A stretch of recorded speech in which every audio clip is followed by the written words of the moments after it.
Good morning, everyone. Good morning, sir. How is your health? It's better now. Thank you for asking. Uh, okay, it's great now. Mm, can I ask Anushka Sharma, आप एक बार mic अपना on करोगे?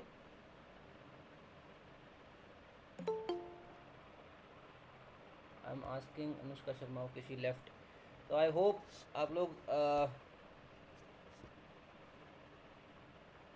आप link मत share करो मतलब बाकी लोगों से इसमें मतलब इट्स ग्रेट टू नो कि ठीक है बाकी लोग भी इंटरेस्टेड है क्लास में बिकॉज आई नो कि यहाँ पे ना अटेंडेंस मिल रही है ना सर्टिफिकेट मिल रहा है ना कुछ मिल रहा है फिर भी लोग आना चाह रहे हैं क्लास लेने के लिए तो that makes me happy but अगर पे करके ज्वाइन करें दैट इज़ बेटर तो आई वुड सजेस्ट कि आप लोगों में से किसी ने लिंक शेयर किया होगा ऐसे तो पॉसिबल है नहीं लिंक किसी के पास पहुँच जाए तो जस्ट मेक श्योर कि कोई और ना ज्वाइन करे मैं वही चेक कर रहा था अभी तभी थोड़ा टाइम लग गया मेरे को स्टार्ट करने में ओके नेवर माइंड चलो let's start with the class just make sure if she joins again तो जस्ट लेट मी नो क्योंकि मेरा स्क्रीन जो होती है वो दूसरी वाली स्क्रीन रहेगी ना पीपीटी वाली so just let me know if she joins again okay I hope screen is visible to everyone Yes, sir. Yes, sir. Okay great ठीक है लेट्स हमने इसकी बात कर ली थी let's start it again and इसको आज हम कवर करेंगे इस पूरी स्लाइड को सो ठीक है हमने हमने वर्टिबल कॉलम स्टार्ट कर लिया था okay we talked about vertebral column हमने बात करी कि वी हैव गॉट 33 वर्टिब्रे है ना उसमें हमने हमने देखा था 7 cervical vertebrae 12 thoracic 5 lumbar 5 sacral and okay okay okay and 4 coccygeal कोई कुछ बोल रहा है वॉइस क्लियर नहीं है गेस फिर से just let me do this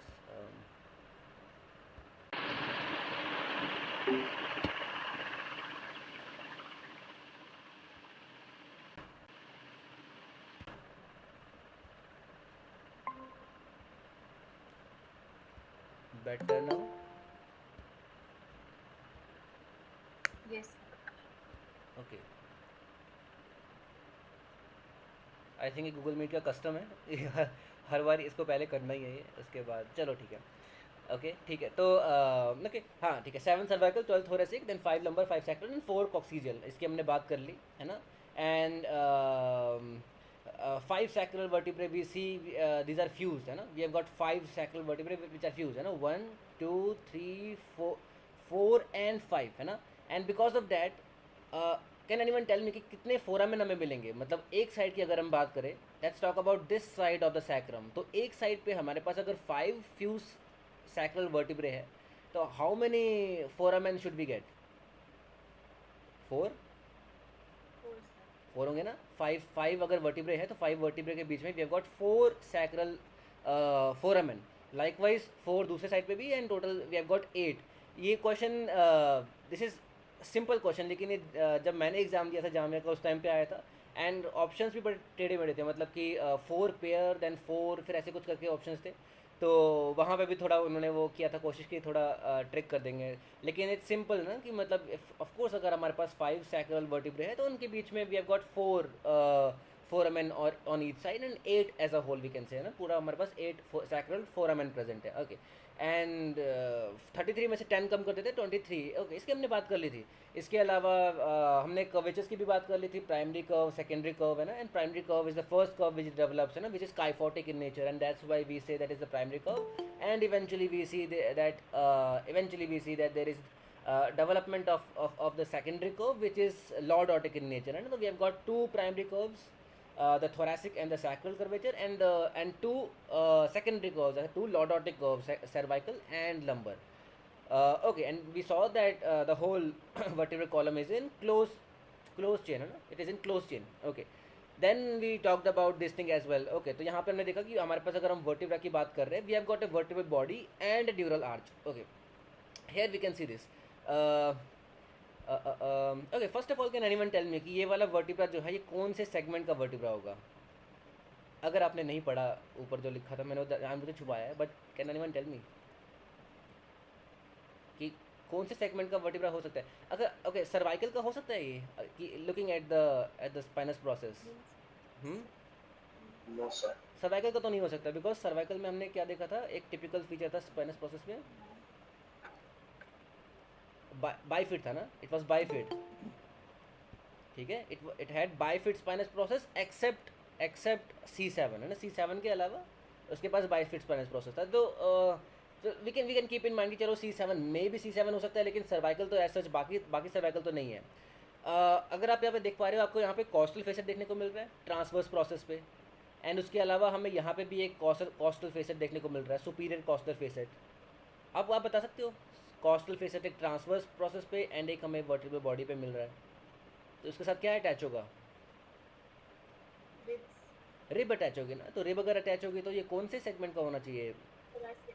thoracic है ना, ओके ठीक है, इट शुड बी, है ना, ठीक है, तो यहाँ से हमें समझ आया it should be thoracic vertebra ना, ठीक है, यहाँ पे लिखा है टिपिकल थोरैसिक, तो it should be A thoracic. Simply अगर आपको फिगर आउट करना है, ये चीज़ हमें पता होनी चाहिए। मान लो आपके पास एक कैन से बंडल ऑफ आपके पास पूरा वो है, मतलब होता नहीं है, क्या कहते हैं, वर्टिब्रे सारे सेगमेंट के, तो हाउ टू सेग्रीगेट? तो सेग्रीगेट आई थिंक पहले स्पाइनस प्रोसेस देख के हम सारे सर्वाइकल वाले अलग कर सकते हैं, है ना। C7 में भी हम शायद ना पहचान पाए, बट एटलीस्ट बाकी तो हम अलग कर सकते हैं। उसके बाद we can have a look at the costal face, है ना, ट्रांसवर्स प्रोसेस पे, एंड अगर बॉडी पे प्रेजेंट है तो easily we can figure out कि हमारा थोरैसिक वर्टिब्रा हम अलग कर सकते हैं। उसके बाद वी विल सी कि लंबर वर्टिब्रा में भी हमारे पास अलग कुछ फीचर्स मिलेंगे, उसकी हम बात करेंगे आगे। यहाँ पे एक चीज़ और है, हम फेस ये ना हमारे पास फेसेट्स होते हैं, these are called as facets, है ना। इसके साथ हमारा मतलब हमारे जो दो वर्टिब्रे हैं, they basically articulate at this particular joint, है ना, जिसको हम फेसेट जॉइंट बोलते हैं, ठीक है। तो हमारे पास ये फेसेट होता है, या फिर इसको हम जायगो एपिफिजियल जॉइंट भी बोलते हैं। We will talk about this, लेकिन वी कैन सी कि फेसेट की ओरिएंटेशन के अकॉर्डिंग भी वी कैन डिफाइन कि ये कौन से सेगमेंट का कौन से सेगमेंट का वर्टिब्रा है। इसके हम इस पर अभी आते हैं हम फेसेट के ऊपर, लेकिन इससे पहले हम यहाँ पे देख लेते हैं। ओके, हम बात कर रहे थे कि एक पर्टिकुलर वर्टिब्रा अगर है, तो in that case we can see a particular vertebra can have first of all एक वर्टिब्रल बॉडी होगी, एंड उसके बाद जो पोस्टीरियर सेगमेंट जो होते हैं उसको हम कह देते हैं न्यूरल आर्च। तो न्यूरल आर्च हम क्यों कहते हैं? Because we can see all the you can say neurological structures. First of all हमारे पास वर्टिब्रल फोरामेन है, ठीक है। तो ऑफकोर्स इससे क्या पास करता होगा? Can anyone tell me? Vertebral foramen से क्या पास करेगा? Spinal cord. Spinal cord of course, है ना। स्पाइनल हमारे पास स्पाइनल कैनाल होगी, यहाँ पे स्पाइनल कॉर्ड यहाँ से पास करेगी। इसके अलावा वी कैन सी कि यहाँ पे दो वर्टिब्रे के बीच में हमारे पास जो स्पेस होता है लैटरली, वहाँ से हमारे नर्व रूट्स निकल रहे होते हैं ना। सबने आई होप देखा है वो, आपने देखा है क्या कहते हैं उसको, हाँ, वर्टिब्रल कॉलम का जो स्ट्रक्चर होता है ना, ठीक है, अलॉन्ग विद द पेल्विस, ठीक है। तो उसमें मैंने आपको एक बार बताया था कि नर्व रूट्स जो आई थिंक येलो कलर में शो किया होता है, उसके अलावा हमारे पास वर्टिब्रल आर्टरी भी शो करी होती है सर्वाइकल रीजन में, ऊपर जाके it makes the basilar artery. Okay, तो यहाँ पे हमारे that's why we call this structure as neural arch. Okay, now an important thing, अगर हम सबसे पहले देखते हैं कि अगर हम एम्ब्रियोलॉजिकल डेवलपमेंट की बात करते हैं, इन डैट केस वी सी कि एम्ब्रियो की अगर हम बात करते हैं उसके अलग अलग लेयर्स होते हैं, endoderm, mesoderm, ectoderm. That's why we say ना कि अगर हम बॉडी में लेट्स से कोई अगर एडल्ट या मैच्योर्ड कोई स्ट्रक्चर की अगर बात करते हैं, तो we say that this particular structure is endodermal in origin, और we can say mesodermal in origin, मतलब कि उस वाली लेयर ने आगे जाके डेवलपमेंट में जाके उसने वो वाला स्ट्रक्चर बनाया, है ना। तो वैसे हम बोलते हैं कि जैसे लेट्स से मीजोडर्मल ऑरिजिन है हमारा वर्टिब्रल स्ट्रक्चर, तो इट मीन्स कि मीजोडर्म ने आगे जाके डेवलपमेंट शो करी, and it eventually gave rise to the vertebral structure ना। ऐसे हमारे पास सेंटर में एक नोटोकॉर्ड भी प्रेजेंट होता है एम्ब्रियो के अंदर, तो वहाँ पे नोटोकॉर्ड जो होता है that eventually develops into spinal cord, है ना। तो अब हम देख सकते हैं कि जो हमारा वर्टिब्रल जो स्ट्रक्चर है, ठीक है, उसका डेवलपमेंट किस तरह से होता है। First of all vertebral body का डेवलपमेंट होता है, देन वी सी कि उसके बाद हमारा न्यूरल आर्च का डेवलपमेंट होता है। तो सबसे पहले वर्टिब्रल बॉडी जब डेवलप हुई, उसके बाद हम देखते हैं कि साइमल्टेनियसली दोनों साइड से हमारे पोस्टीरियर स्ट्रक्चर्स जो होते हैं उनका डेवलपमेंट हो रहा होता है, एंड इवेंचुअली दोनों स्ट्रक्चर्स जो है पोस्टीरियर स्ट्रक्चर्स वो आपस में मीट करते हैं, and then with further development we see कि they give rise to the spinous process and the transverse process. But let's say अगर कोई लेट्स से कंजेनाइटल डिफॉर्मिटी है, किसी भी वजह से वी कैन सी कि दोनों साइड से अगर ये जो डेवलपमेंट है ये आपस में मीट नहीं कर पाते एंड इवेंचुअली वो स्पाइनस एंड ट्रांसवर्स प्रोसेस को राइज नहीं कर पाते, तो उस कंडीशन का कोई नाम बता सकता है? That is called as spina bifida, है ना, ठीक है, that is called as spina bifida, spina, ठीक है। तो जहाँ पे we see with the development of a vertebra we see eventually कि पोस्टीरियर जो न्यूरल स्ट्रक्चर्स है ऑफ द वर्टिब्रा, ठीक है, ये जो स्ट्रक्चर्स है इवेंचुअली इनका डेवलपमेंट नहीं हो पाता, because of which we can see कि हमारा जो न्यूरल स्ट्रक्चर्स है दे कैन प्रोट्रूड आउटसाइड ना, मे बी स्पाइनल कॉर्ड भी प्रोड्यूट कर सकता है, मे बी हमारे नर्व्स प्रोट्रूड कर सकते हैं, उससे पहले हमारे पास मेनिंजेस भी प्रेजेंट होते हैं, मे बी वो भी प्रोड्यूट कर सकते हैं, उसके अकॉर्डिंग हम बोलते हैं कि कितनी सीवियरिटी ज़्यादा है, मतलब कितना कम ऑसिफिकेशन हुआ है पोस्टीरियरली हमारे न्यूरल आर्च का, उसके अकॉर्डिंग वी कैन से कि उतना ज़्यादा जो न्यूरल स्ट्रक्चर्स है वो ज़्यादा प्रोट्रूड आउट करेंगे, उसके अकॉर्डिंग हम डिफाइन करते हैं अलग अलग टाइप्स ऑफ स्पाइना बाइफिडा ना, हम बोलते हैं मेनिंजोसील, मेनिंजोमाइलोसील, है ना, ठीक है, स्पाइना बाइफिडा, ऑकल्टा, ऐसे अलग अलग हम नाम देते हैं, तो वो उसके अकॉर्डिंग होता है कि डेट डिपेंड्स अपॉन कि कितने स्ट्रक्चर्स प्रोट्रूड आउट कर रहे हैं from the posterior part of the vertebra, ठीक है। तो we will talk about that again आगे जाके, लेकिन अभी हम देख रहे हैं कि majorly it is the defect of the vertebra because of which we can see the neural structures properly उनको कवर नहीं कर पा रहा posterior structure of the vertebra, because of that we can see that they can protrude out and that condition is called as spina bifida. I hope everyone got an idea about that. Yes, sir. ठीक है, okay, ठीक है, तो इसलिए हमने यहाँ पे देखा कि we have got vertebral body and then we have got neural arch, जिसमें हम transverse process and all those things we will talk about that, okay. इसके अलावा वी कैन सी, अभी हम बेसिक स्ट्रक्चर्स की बात करें तो यहाँ पे हमारे पास एक लमाइना भी प्रेजेंट है, ओके। लमाइना में व्हाट वी कैन सी, यहाँ पे हम देख लेते हैं इसमें, ओके। तो here we can see first of all we have got a vertebral body anteriorly, ठीक है, then we can see there is a connecting bridge between the vertebral body and the transverse processes, है ना, of course these are the transverse, this we know, we have got the transverse processes and the vertebral body and the transverse process के बीच में जो हमारे पास जो bridge है that is called as pedicle, ठीक है, and then we see eventually between the transverse process and the spinous process, the connecting link between the transverse and the spinous process, that is called as lamina, and we can say that the lamina जो है, lamina is a bit more centrally placed as compared to pedicle, है ना, ये हम बोल सकते हैं because pedicle अगर हम सेंटर इसकी बात कर रहे हैं, सेंटर हमारा ये है, तो हम बोल सकते हैं कि सेंटर से ज़्यादा दूर है हमारा पेडिकल, है ना, बट वी कैन से जो लमाइना है, lamina is more medially placed और more centrally placed. I hope everyone got an idea about this as well, lamina and pedicle, ठीक है, एंड ठीक है, लमाइना हमारा ये हो गया, पेडिकल हो गया। अब अभी हम इसकी कंडीशंस पे भी हम आते हैं कि इनके कंडीशंस को हम बोलते क्या है, बट एक here we can see, okay,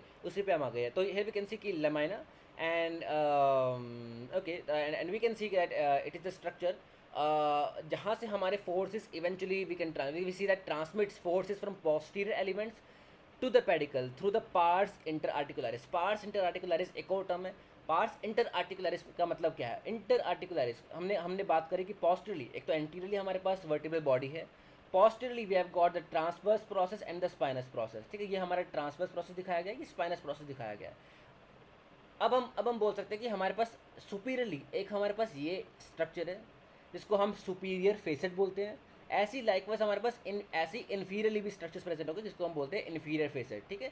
of course ये वाला जो वर्टिब्रा है ये अपने सुपीरियर वर्टिब्रा के साथ में अटैच होगा विद दीज टू फेसेट्स, है ना, मतलब कि हम कह सकते हैं इस वर्टिब्रा का दो सुपीरियर फेसेट्स एंड इसके सुपीरियर वाले वर्टिब्रा का दो इन्फीरियर फेसेट्स, है ना, आपस में वो आर्टिकुलेट करेंगे and likewise they will make zygapophyseal joint, है ना, ये एक राइट जाइगो एपिफिशियल जॉइंट बनेगा, एक लेफ्ट जाइगो एपिफिशियल जॉइंट बनेगा, है ना, ऐसे ही होगा। But we can say that superior and inferior articular facet के बीच में जो स्ट्रक्चर प्रेजेंट होता है that structure is called as pars interarticularis. Pars interarticularis, ठीक है, inter between both the articular structures we have got this region that is called as pars interarticularis. अब इसका significance क्या है that we will see कि there is a condition that is called as spondylolytic spondylolisthesis. इसको term को अगर हम define करें तो we can see first of all अगर हम लाइसिस की बात करते हैं, lysis, can anyone tell me the meaning of lysis? LYSIS, हाँ, ब्रेक डाउन, है ना, किसी चीज़ को कट करना, किसी चीज़ को ब्रेक डाउन करना, that is called as lysis, तो स्पॉन्ड अगर हम टर्म यूज़ करते हैं, हम स्पाइनल मतलब वर्टिब्रल स्ट्रक्चर्स की बात कर रहे हैं, तो स्पॉन्डाइलोलाइटिक इट मीन्स कुछ ना कुछ ब्रेक डाउन कर रहा है, because of that spondylolisthesis, listhesis means there is Forward displacement. sequence हाँ हाँ of vertebrae. हाँ एग्जैक्टली, हाँ there is displacement. It doesn't necessarily mean कि फॉरवर्ड ही होगा, बैकवर्ड भी हो सकता है, ठीक है। हम तभी उसको एंटीरियोलिस्थेसिस बोलते हैं या फिर रेट्रोलिस्थेसिस बोलते हैं, ठीक है। डिपेंड्स कि वो एंटीरियरली भी जा सकता है या मतलब डॉर्सली पीछे भी जा सकता है, ठीक है। तो एंटीरियोलिस्थेसिस या फिर रेट्रोलिस्थेसिस भी बोल सकते हैं, लेकिन हम यहाँ पे देख रहे हैं कि हम लिस्थेसिस मतलब there is a slippage of a particular vertebra over another one, ठीक है, दैट इज कॉल्ड एज लिस्थेसिस। तो इट मीन्स स्पॉन्डाइलोलाइसिस की वजह से स्पॉन्डाइलोलिस्थेसिस, ठीक है। This is a term that is properly defined in Norkin's, तो इसलिए इसको प्रॉपर्ली यहाँ पे हमें देखना ज़रूरी है। ओके, तो now what we can see, it is a stress fracture. तो we can see because of certain forces. अभी हम आगे पढ़ेंगे कि कौन कौन से फोर्सेस वर्टिब्रा के ऊपर आते हैं, ठीक है। एक तो ऑफकोर्स हम देख सकते हैं कि जैसे अगर हम एक वर्टिब्रल सेगमेंट की बात करते हैं, लेट्स से अगर हम इसकी बात करते हैं, इस सेगमेंट की, तो एक तो हमारा इतना तो हमें पता है कि इस स्ट्रक्चर के ऊपर जितने भी स्ट्रक्चर्स है, हमारा हेड हो गया, आर्म्स हो गया, ट्रंक का region up to this particular level ना, तो इन सब का तो फोर्स जो है वो तो ऑफकोर्स पड़ ही रहा है हमारा इसके ऊपर। इसके अलावा there are muscles as well ना, because muscles are also attached. तो मसल्स का जो फोर्स, मसल्स हमारे देखेंगे कि हम की मसल जो है वो हमारे इसके साथ अटैच होती है, तो स्पाइनस प्रोसेस या फिर ट्रांसवर्स प्रोसेस। तो वी कैन सी मसल्स का जो फोर्स ऑफ कॉन्ट्रैक्शन है वो कहाँ जाएगा इवेंचुअली, उसको भी तो वर्टिब्रा की तरफ ही जाना पड़ेगा ना। तो तभी हमने यहाँ पे देखा कि तभी ये चीज़ लिखा है कि जो जो हमारा लमाइना होता है, लमाइना व्हाट इट डज कि जो फोर्सेस हमारा मसल का जो कॉन्ट्रैक्शन का जो फोर्स है वो हमारा स्पाइनस प्रोसेस की तरफ आता है। इवेंचुअली वो फोर्स भी आगे जाके ट्रांसमिट करता है and transmits and gets goes towards the anterior structure, ठीक है। हमारा पार्ट्स इंटरआर्टिकुलरिस की तरफ आता है, देन इवेंचुअली हम आगे देख सकते हैं और एंटीरियरली हमारा वर्टिब्रल बॉडी की तरफ भी जाता है वो फोर्स, ठीक है। तो इसका मतलब है कि जो मसल्स हमारी पोस्टीरियर स्ट्रक्चर्स के साथ में अटैच्ड होती है, ठीक है, उसका जो फोर्स ऑफ कॉन्ट्रैक्शन है इवेंचुअली वो भी हमारा वर्टिब्रा जो है वो लेता है एंड इवेंचुअली वो हमारा आगे की तरफ जाता है। तो वो भी हम देख सकते हैं। Now because of let's say there is a vigorous contraction है ना, एक मतलब काफ़ी स्ट्रॉन्ग कॉन्ट्रैक्शन हुआ किसी मसल का, let's say erectus spiny muscle थी या कोई भी मसल जिसने स्ट्रॉन्ग कॉन्ट्रैक्शन शो किया, बिकॉज ऑफ दैट हमारा जो जो पार्ट्स इंटर आर्टिकुलरिस है, बिकॉज वी कैन सी कि पार्ट्स इंटर आर्टिकुलरिस जो है that is one of the most weakest link या weakest structure we can talk about, अगर हम पूरा वर्टिबल स्ट्रक्चर की बात कर रहे हैं। तो वी कैन सी कि अगर स्ट्रॉन्ग विग्रस कंट्रैक्शन मसल का होता है, बिकॉज ऑफ दैट जो पार्ट्स इंटर आर्टिकुलरिस है that might go into fracture, that's why we are calling it as stress fracture, because increased force आया, फोर्स ज़्यादा आने की वजह से हम कह रहे हैं कि जो बोन है वो स्ट्रेस ले नहीं पाई, because of that bone went into fracture. Likewise हम स्ट्रेस फ्रैक्चर की बात हम करते हैं, लेट्स से एक तरह का फ्रैक्चर होता है that is called as march fracture. किसी को आइडिया है? MARCH, march fracture. जैसे जैसे जो आर्मी मैन होते हैं जो मार्च करते हैं, when they march, तो because of marching Sir, metatarsal fracture, I think. हाँ, fourth and fifth mostly metatarsals and may be phalanges भी हम कई बार देखते हैं। तो because of continuous marching we see कि बोन जो है बोन के ऊपर इंक्रीज स्ट्रेस है, because of that now the bone is not able to take that much amount of stress and because of that we can see the bone goes into fracture, that is called a stress fracture. Likewise यहाँ पे भी हम देख सकते हैं because of vigorous contraction the bone is not able to take that much amount of force, and then we can say that the bone का जो parts interarticularis है that went into stress fracture or that went into fracture, and because of that we will see the anterior structures of that particular vertebra will move anteriorly, ठीक है, और they will just slip over the inferior vertebra, and because of that particular condition is called as spondylolytic spondylolisthesis. There is a listhesis because of lysis, because of spondylolysis, ठीक है। and what we can see here कि most commonly this condition happens in L5S1 junction, L5S1 region पे most commonly, because here we can see कि maximum obliquity की अगर हम बात करते हैं, मैक्सिमली ऑब्लिक स्ट्रक्चर्स कहाँ पे प्रेजेंट है? शिवानी आप कुछ बोलना चाह रहे हो?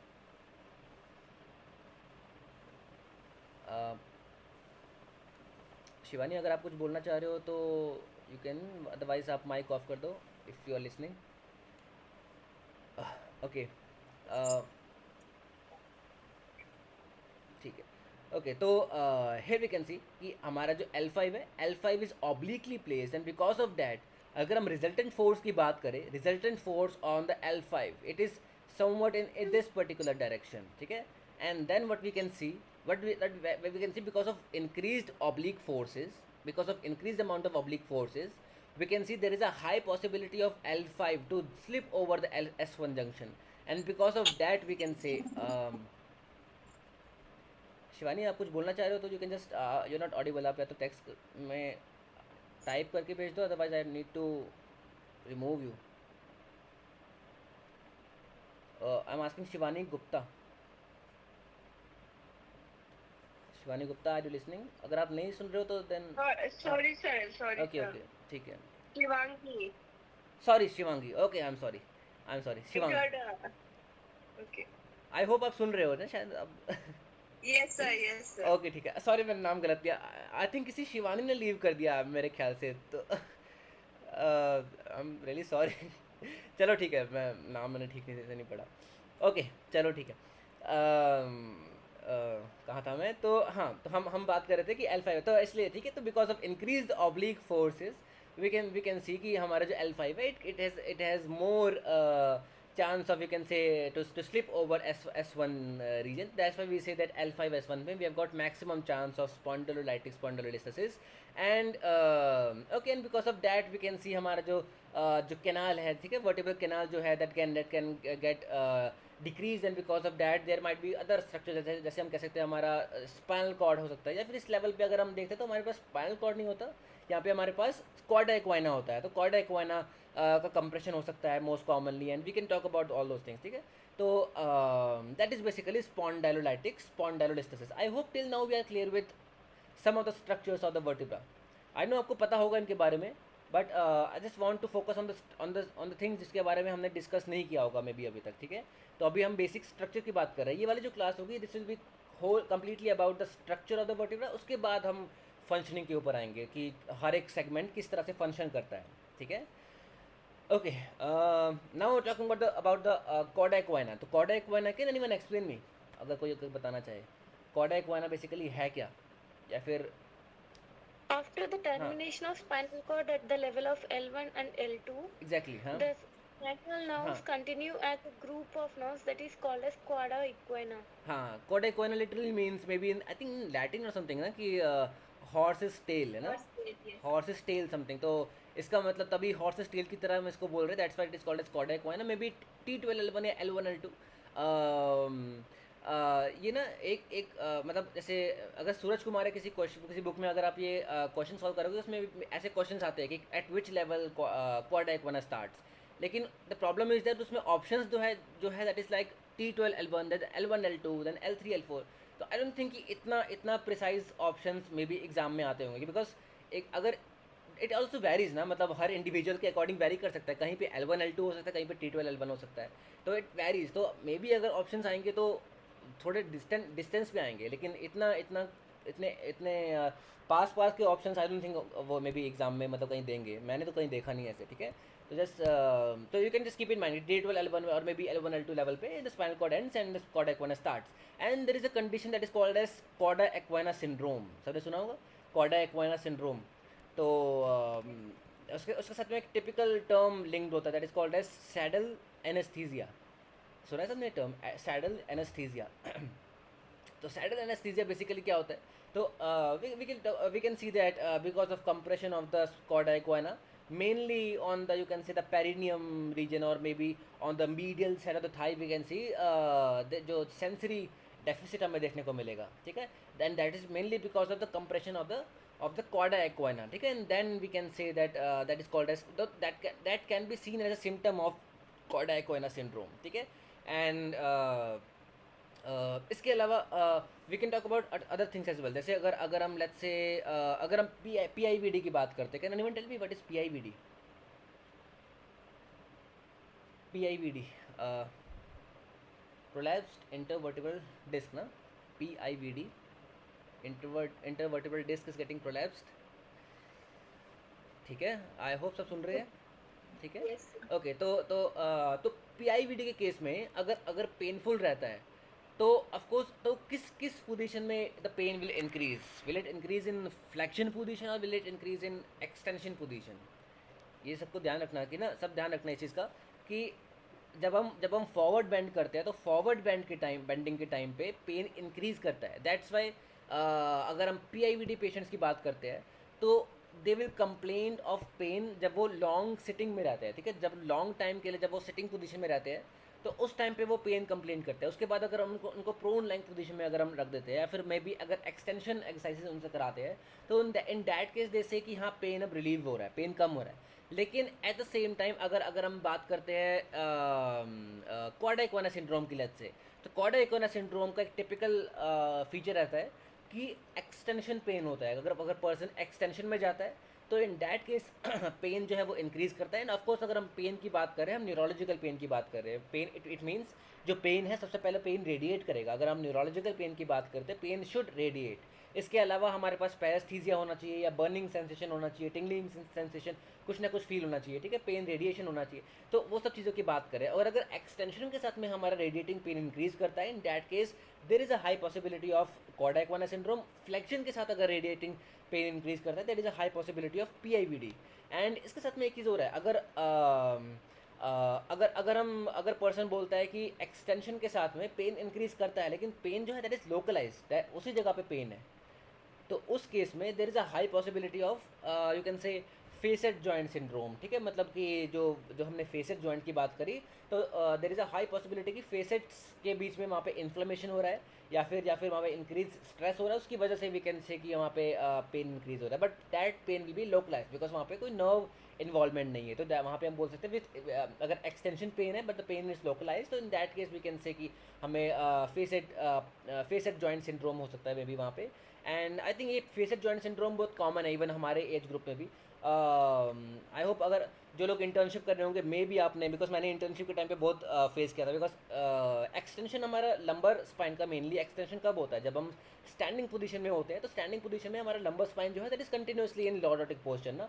तो जब लॉर्डोटिक पोस्चर में है ही वो, तो स्टैंडिंग के साथ में हमारा स्टाइट मतलब वो एक्सटेंशन पेन इंक्रीज होता ही है। तो अगर स्टैंडिंग के साथ में पर्सन बोलता है कि पेन इंक्रीज होता है, तो in that case we can say कि उस पर्सन को एक्सटेंशन पेन है, ठीक है। एंड अगर स्टैंडिंग के साथ में पेन आ रहा है एंड वो रेडिएट भी कर रहा है, तो तब हम बोल सकते हैं कि वहाँ पे क्वाडा इक्वाना सिंड्रोम या क्वाडा इक्वाना पेन इन्वॉल्व हो सकता है। और अगर पर्सन सिटिंग कंटिन्यूस सिटिंग के बाद में अगर पर्सन बोलता है कि पेन रेडिएटिंग पेन अगर इंक्रीज हो रहा है, in that case we can say there is a high possibility of PIVD, ठीक है। तो कुछ कुछ मतलब कुछ स्ट्राइकिंग फीचर्स हो सकते हैं, हम उसकी बात कर सकते हैं। And because of that we can say कि हमारा सर्टेन टाइप ऑफ कंडीशन है, सर्टेन टाइप ऑफ पेन की वजह से कुछ एक पर्टिकुलर टाइप ऑफ कंडीशन की हम बात कर सकते हैं, ठीक है।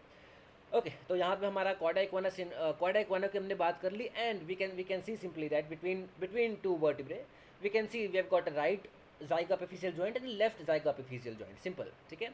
एंड ओके, यहाँ तक हमने देख लिया। एंड ठीक है, हमने हमने यहाँ पे भी बात कर ली। अच्छा, यहाँ पे मैंने एक चीज़ और बताया था कि हमारा जो मसल अटैचमेंट होता है, मसल अटैचमेंट की अगर हम बात करते हैं वर्टिब्रा के साथ में, आई होप हमने कोई अभी तक कोई मसल ऐसी नहीं देखी होगी जिसका मसल का अटैचमेंट हमारा वर्टिब्रल बॉडी के साथ में होगा। कोई बता सकता है मेरे को कोई मसल जो हमारा वर्टिब्रल बॉडी के साथ में अटैचमेंट होता है? आई डोंट थिंक कोई ऐसी मसल होती है ना।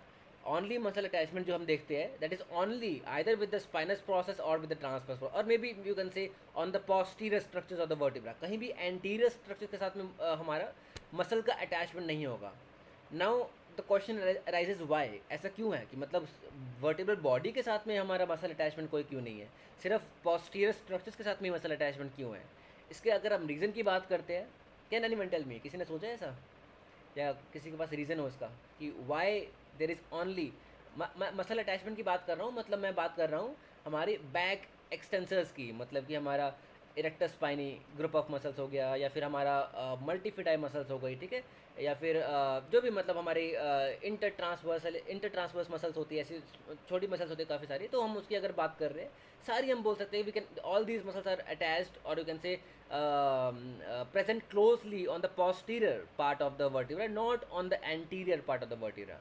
इसके हम रीज़न की अगर हम बात करते हैं, रीज़न इज़ कि सबसे पहले अगर हम इस पूरे वर्टिब्रा की बात करें, इसका कोई बता सकता है कि सेंटर ऑफ मास हमें कहाँ मिलेगा? इस पूरे वर्टिब्रा का सेंटर ऑफ मास कोई आइडिया लगा सकता है? Centre of mass Body. कहाँ होना?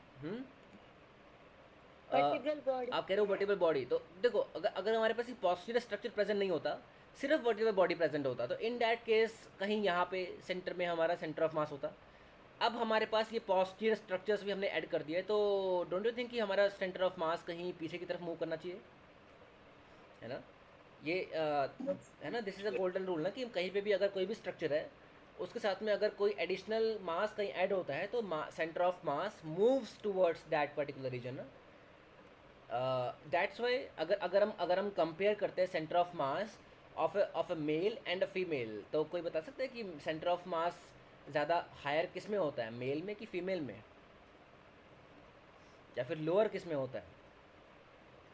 These are Lower in simple questions. females, higher हाँ in males. हाँ exactly.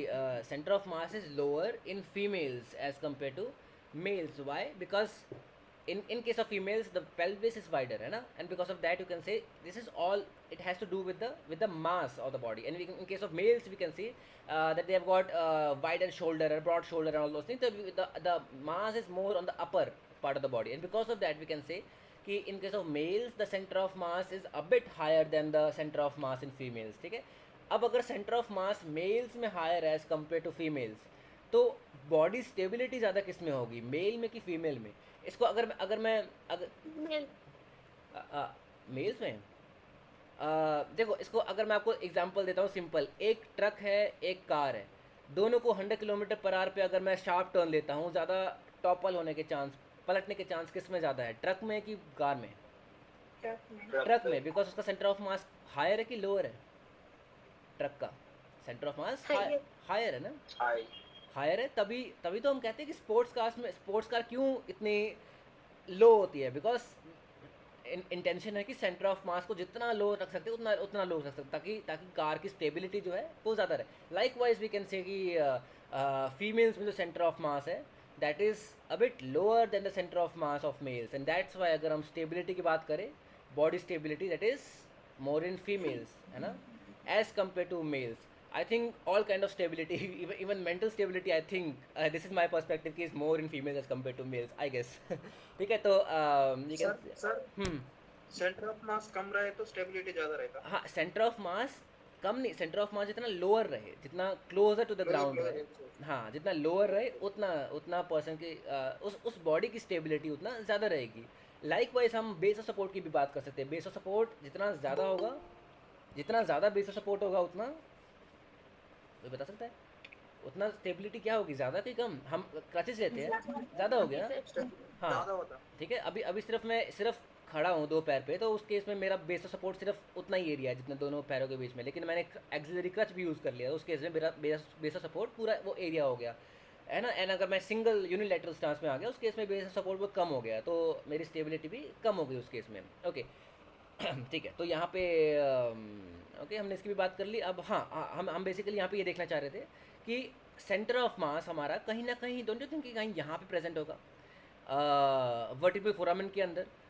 अब नाउ द थिंग अराइजेस कि यहाँ पे तो पूरे वर्टिब्रा का स्ट्रक्चर कोई मास प्रेजेंट है ही नहीं, लेकिन हम फिर भी क्यों बोल रहे हैं कि यहाँ पे सेंटर ऑफ मास है? जैसे अगर हम एक रिंग होती है ना, फिंगर जो रिंग होती है, उसकी अगर हम बात करें, उसका सेंटर ऑफ मास अगर हम निकालना चाहें, तो उसका सेंटर ऑफ मास उस रिंग के एग्जैक्टली सेंटर में होगा ना, इवन दो वहाँ पे एक्चुअली मास नहीं प्रेजेंट उस रिंग का, लेकिन स्टिल अगर हम सेंटर ऑफ मास की बात कर रहे हैं, of course that has to be the centre point of that ring ना, ठीक है। तो it doesn't matter because centre of mass is an imaginary point.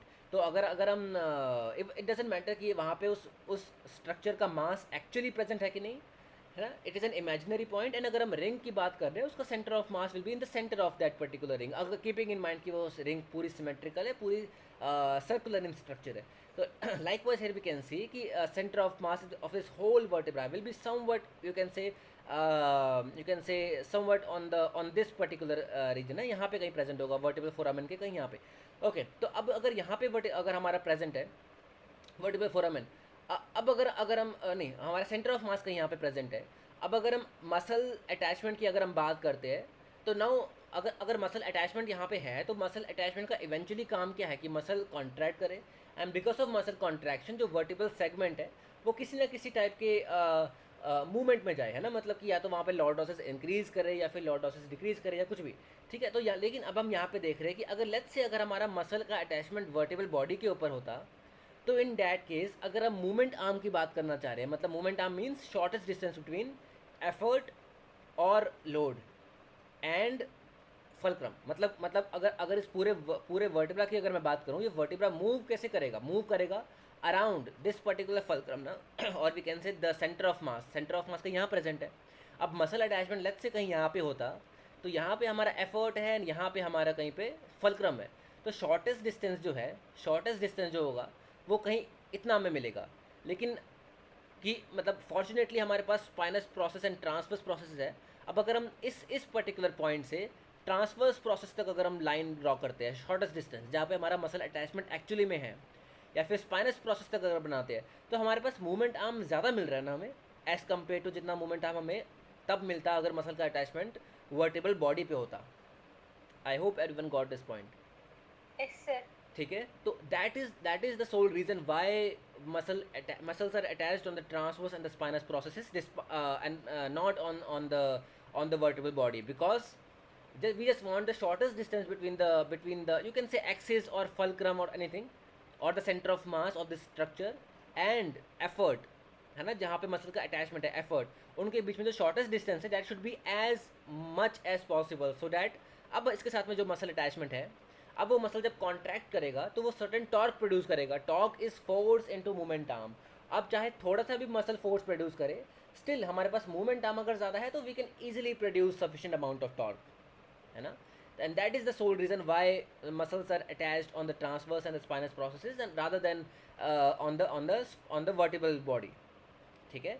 And axis की हम कैसे बात कर रहे हैं, बिकॉज वी कैन सी अब मसल अगर अटैच होता है इसके साथ में, तो वी विल सी कि मसल जब एक पर्टिकुलर वर्टिब्रा जब मूव करता है, तो वहाँ पे कपलिंग होती है मूवमेंट्स की, मतलब टिल्टिंग बेंडिंग के साथ में वहाँ पे एक्सियल रोटेशन वगैरह भी होता है. तो in that case we will see कि हमारा जो ये पर्टिकुलर एक्सिस है, इस एक्सिस के अराउंड ये जो वर्टिब्रा है ये रोटेट करेगा, मूव करेगा, एंड हम वहाँ से अगर शॉर्टेस्ट डिस्टेंस की अगर हम बात करना चाहें, तो वो शॉर्टेस्ट डिस्टेंस हमारा मतलब जो मूवमेंट आर्म है वो हमारा ज़्यादा मिलेगा in the case जहाँ पे muscle attachment with the transverse spinous process है, as compare to muscle attachment to the vertebral body. And that is the reason हमारे मसल अटैचमेंट जो है that is on these structures, not on the vertebral body. ठीक है. I hope everyone got this point. आगे बढ़ूँ मैं? Yes. ठीक है. Okay, now talking about the intervertebral disc. अच्छा ओके ठीक है. सबसे पहले तो स्ट्रक्चर्स है, तो स्ट्रक्चर्स की तो हम बात कर सकते हैं कि मतलब इंटरवर्टिबल डिस्क, यहाँ सब हमने पढ़ा हुआ है कि हमारा मतलब क्या क्या प्रोवाइड करता है इंटरवर्टिबल डिस्क. क्या कहते हैं, अगर इंटरवर्टिबल डिस्क नहीं प्रेजेंट होता है, कुछ नहीं प्रोवाइड करता है, अगर नहीं प्रेजेंट होता है, इन दैट केस दो वर्टिबल बॉडीज आपस में कांटेक्ट में होती, बोनी इरोजन ज़्यादा जल्दी होता, एंड फोर्सेस के अगेंस्ट जो स्ट्रेस है उसके अगेंस्ट प्रोवाइड करता है, मतलब वो सब हमें पता है. नाउ द थिंग इसकी एक तो हमें यहाँ पे तीन चीज़ें बात करनी है, तीन चीज़ों की. In the center of the intervertebral disc we have got the nucleus pulposus, then we have got the annulus fibrosus, and then we have got the vertebral end plates. ठीक है. एंड प्लेट जो हम बात करते हैं वो हमारा मतलब तीन स्ट्रक्चर्स है, तीन स्ट्रक्चर्स मिलकर हमारा इंटरवर्टिबल डिस्क बनाता है. नाउ द थिंग इसकी इसमें तीनों स्ट्रक्चर्स में मतलब हमारे पास nucleus pulposus, annulus fibrosus and क्या कहते हैं हमारा एंड प्लेट जो है, उसमें हमारे पास तीन स्ट्रक्चर्स प्रेजेंट होते हैं basically. Water, proteoglycans and collagen. Water simply because water हमारा फ्लूइड है, ठीक है. एंड प्रोटियोग्लाइकन्स हमारा क्या करता है, प्रोटियोग्लाइकन्स इम्बाइबिशन क्रिएट करता है. इम्बाइबिशन मीन्स एक स्ट्रक्चर का प्रॉपर्टी जहाँ पे वो एक फ्लूइड को एब्जॉर्ब करता है. जैसे लेट्स से यूटेंसिल्स साफ़ करने का, मांजने का जो वो नहीं होता, क्या कहते हैं उसको, आई डोंट नो, स्पॉन्ज ही कहते हैं आई थिंक, तो उसको है ना, क्या कहते हैं मुझे नाम नहीं पता उसका, तो स्क्रब. हाँ, तो उसको बेसिकली हम अगर हम पानी में डालते हैं तो वो एब्जॉर्ब करता है ना पानी, तो इसका मतलब वहाँ पे इम्बाइबिशन, इम्बाइब कर लिया उसने उस फ्लूइड को, है ना. तो लाइकवाइज हम यहाँ पे कह सकते हैं वो इम्बाइबिशन की प्रॉपर्टी जो होती है इन स्ट्रक्चर्स की, वो इंक्रीज़ करता है हमारा प्रोटियोग्लाइकन्स. एंड कोलाजन जो है, कोलाजन हमारा स्ट्रेंथ प्रोवाइड करता है इन स्ट्रक्चर्स को, ठीक है. अब अगर हम बात कर रहे हैं तो कोलाजन का कंटेंट मैक्सिमम कहाँ होना चाहिए, एंड प्लेट में ना, बिकॉज एंड प्लेट जो है वो हमारा बाहर से पूरा कवर कर रहा है पूरे इंटरवर्टिबल डिस्क को, तो उसकी स्ट्रेंथ को इम्प्रूव करने के लिए हमारे पास कोलाजन होना चाहिए. तभी हम कह सकते हैं कोलाजन की जो वैल्यू है that is maximum you can see in the end plate. Water की जो मतलब वाटर जो है, वाटर मैक्सिमम हमें मिलेगा न्यूक्लियस पल्पोसस में, ठीक है, 77% ऑलमोस्ट। परसेंटेज याद करने की ज़रूरत नहीं है, कोई नहीं पूछता है, बस जस्ट रिमेंबर कि कहाँ पे ज़्यादा है, ठीक है। एंड यू कैन से कि प्रोटोग्लाइकन्स जो है, प्रोटोग्लाइकन्स भी हमारा मैक्सिमम हमें न्यूक्लियस पल्पोसस में मिल रहा है, बट मेनली हम अगर बात कर रहे हैं कोलाजन की, that is maximum in the end plate, and water is maximum in the nucleus pulposus, you can से। ओके, तो ओके, ठीक है, तो ये हमें 3 स्ट्रक्चर्स की हमने बात कर ली, इन तीनों की प्रॉपर्टीज़ की हमने बात कर ली, ठीक है। And now the thing is कि अब हम इम्बाइबिशन की अगर हम बात कर रहे हैं, तो वी कैन सी कि एक ये चीज़ बोली जाती है ना कि पर्सन की जो हाइट होती है, दैट इज़ मैक्सिमम किस टाइम पे, कोई बता सकते हैं? मतलब एक पर्सन की अगर हम हाइट मेजर करते हैं, that is maximum at what time of the day, in the morning और ड्यूरिंग नाइट टाइम और during day time? The morning. It is maximum in the morning. क्यों? बिकॉज ऑफ कोर्स मॉर्निंग में, keeping in mind कि person रात को lying position में था, उसके बाद ही हम कह सकते हैं ना कि if the person was in the lying position, in that case in the morning, रात भर में जो हमारा जो प्रोटियोग्लाइकन्स है, या फिर हम कह सकते हैं एज अ होल हमारा इंटरवर्टिबल डिस्क ने इम्बाइब किया फ्लूइड को, ठीक है। एंड बिकॉज ऑफ दैट हमारा जो इंटरवर्टिबल डिस्क है, अब वो मतलब कम्प्लीटली फ्लूइड जो है वो इम्बाइब्ड है। And when the person in the will come into weight bearing position in the morning, जब पर्सन स्टैंडिंग पोजीशन में आएगा, in that case we will see a bit, you can say जो height है उस person की थोड़ी ज़्यादा मिलेगी हमें देखने को एज कम्पेयर। अब of course the person, the whole day when the person will be in the weight bearing position, in the standing position और even in the sitting position, तो इन दैट केस शाम तक करते करते हमारा जो compression है वो इंक्रीज होता है इंटरवर्टिबल डिस्क के ऊपर, and because of that we can see कि by the end of the day we can see कि जो पर्सन की हाइट है स्लाइटली डिक्रीजेस, ठीक है। That is the reason, it is mainly it has to do with the imbibition of fluids. And likewise हम कह सकते हैं कि इसकी वजह से हाँ, तो इसी की वजह से हम कैसे इसी प्रॉपर्टी की, मतलब यही प्रॉपर्टी जो इंटरवर्टिबल डिस्क यूज़ करती है, एंड बिकॉज ऑफ दैट जो न्यूट्रिशन है वो प्रोवाइड किया जाता है हमारे इंटरवर्टिबल डिस्क को। बिकॉज यहाँ पे हम देख सकते हैं, here we can see, first of all हम नर्व इनोवेशंस की अगर हम बात करते हैं, तो we can see major nerve innervations नहीं है, at max you can say outer half और outer 1/3 of the intervertebral disc में थोड़ा बहुत नर्व इनोवेशंस मिलेगी आपको। You can just remember the names vertebral and sinuvertebral nerves, थोड़ा बहुत आप देख सकते हो sinuvertebral nerves may be outer उसमें मिलेगी, and no major blood supply, again कोई मेजर ब्लड सप्लाई नहीं है, may be some metaphyseal arteries, वो भी may be outer part of the annulus fibrosus, वो भी शायद प्रेजेंट हो, एंड एज के साथ में वो भी हमारी मतलब डीजनरेट होते जाती है। इवेंचुअली हमारा जो इंटरवर्टिबल डिस्क है उसका जो न्यूट्रिशन है that solely depends upon the process of diffusion, ठीक है। तो वी कैन सी दिस कि with the process of diffusion it imbibes the fluid कहाँ से, इसके जो नेबरिंग वर्टिबल बॉडीज़ है, ठीक है, इसका जो सुपीरियर एंड इसका जो इन्फीरियर वर्टिबल बॉडी है, उसके through it imbibes the fluid, and eventually we can see that fluid only helps to provide nutrition to the intervertebral disc, ठीक है। तो it mainly depends upon the process of diffusion, ठीक है, it imbibes the fluid and उसके according likewise हम एक structure और की भी बात करते हैं बॉडी में जहाँ पे वो इम्बाइबिशन प्रोसेस पे डिपेंड करता है, कोई बता सकते हैं?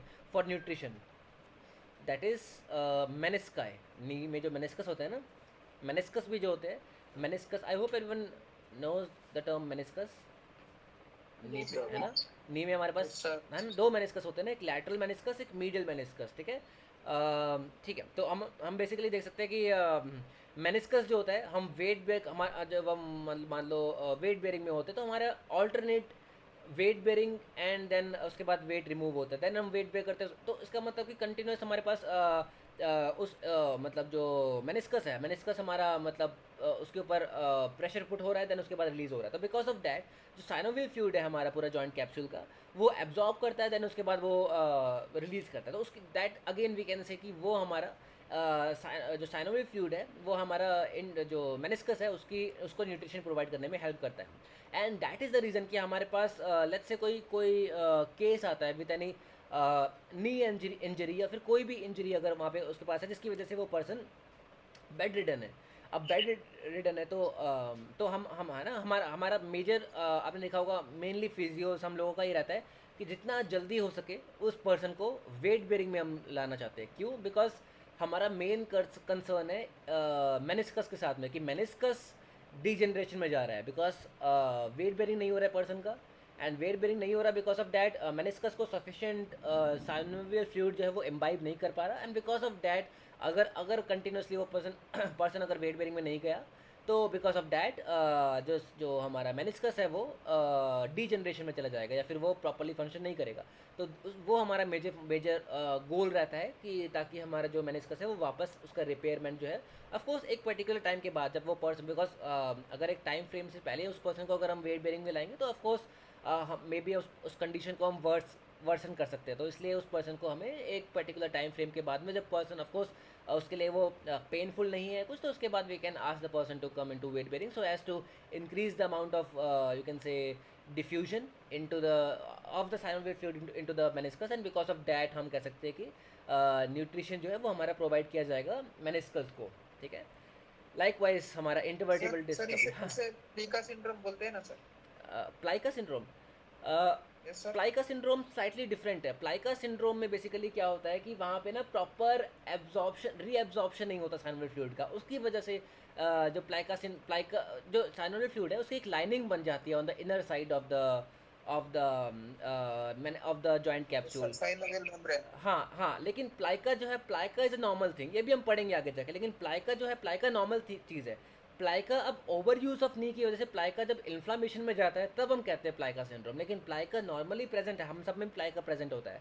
ठीक है, प्लाइका इज सिंपली जब हम कहते हैं गेस्टेशनल पीरियड जब होता है एक इन्फेंट का, ठीक है, तो उस टाइम पे हम कहते हैं कि जो प्लाइका है जो साइनोवियल फ्लूइड है वो प्रॉपरली रीअब्जॉर्ब नहीं हो पाता, बिकॉज ऑफ डैट स्लाइटली हमें लाइनिंग्स देखने को मिलती है on the inner side of the knee. तो वो हमारा simply plica is a normal thing, लेकिन वो plica because of overuse it will go into inflammation, and because of that we can say कि वो पेनफुल हो जाता है पर्सन के लिए, एंड उसको फिर हम प्लाइका सिंड्रोम कहते हैं। इसका प्रॉपर हम फंक्शन इसको पढ़ेंगे हम प्रॉपर आगे जाके नी बायोमैकेनिक्स में आई थिंक इसको हम पढ़ेंगे। ठीक है, तो लेकिन हम हाँ यहाँ पे हम देख रहे हैं कि I hope this thing is clear to everyone.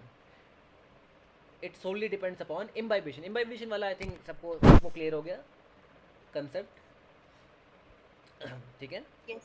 And it is mainly because of the proteoglycans and अच्छा ठीक है। अब मुझे मेनली ठीक है, हाँ यहाँ पे कुछ फैक्ट्स है कि 20 to 33% of the length vertebral column की इंक्रीज होती है by the intervertebral disc, and the thing is that the thickness of the intervertebral disc is you can say almost 3 mm in the cervical region, then it increases to almost 6 mm in the thoracic and becomes almost 9 mm in case of lumbar region. It means ki thickness of the intervertebral disc of course it has to increase because as a whole we can see कि load is increasing on the lower part of the vertebral column ना, तो इसका मतलब है कि lower region पे हमारा जो intervertebral disc की जो thickness है that has to increase as a whole।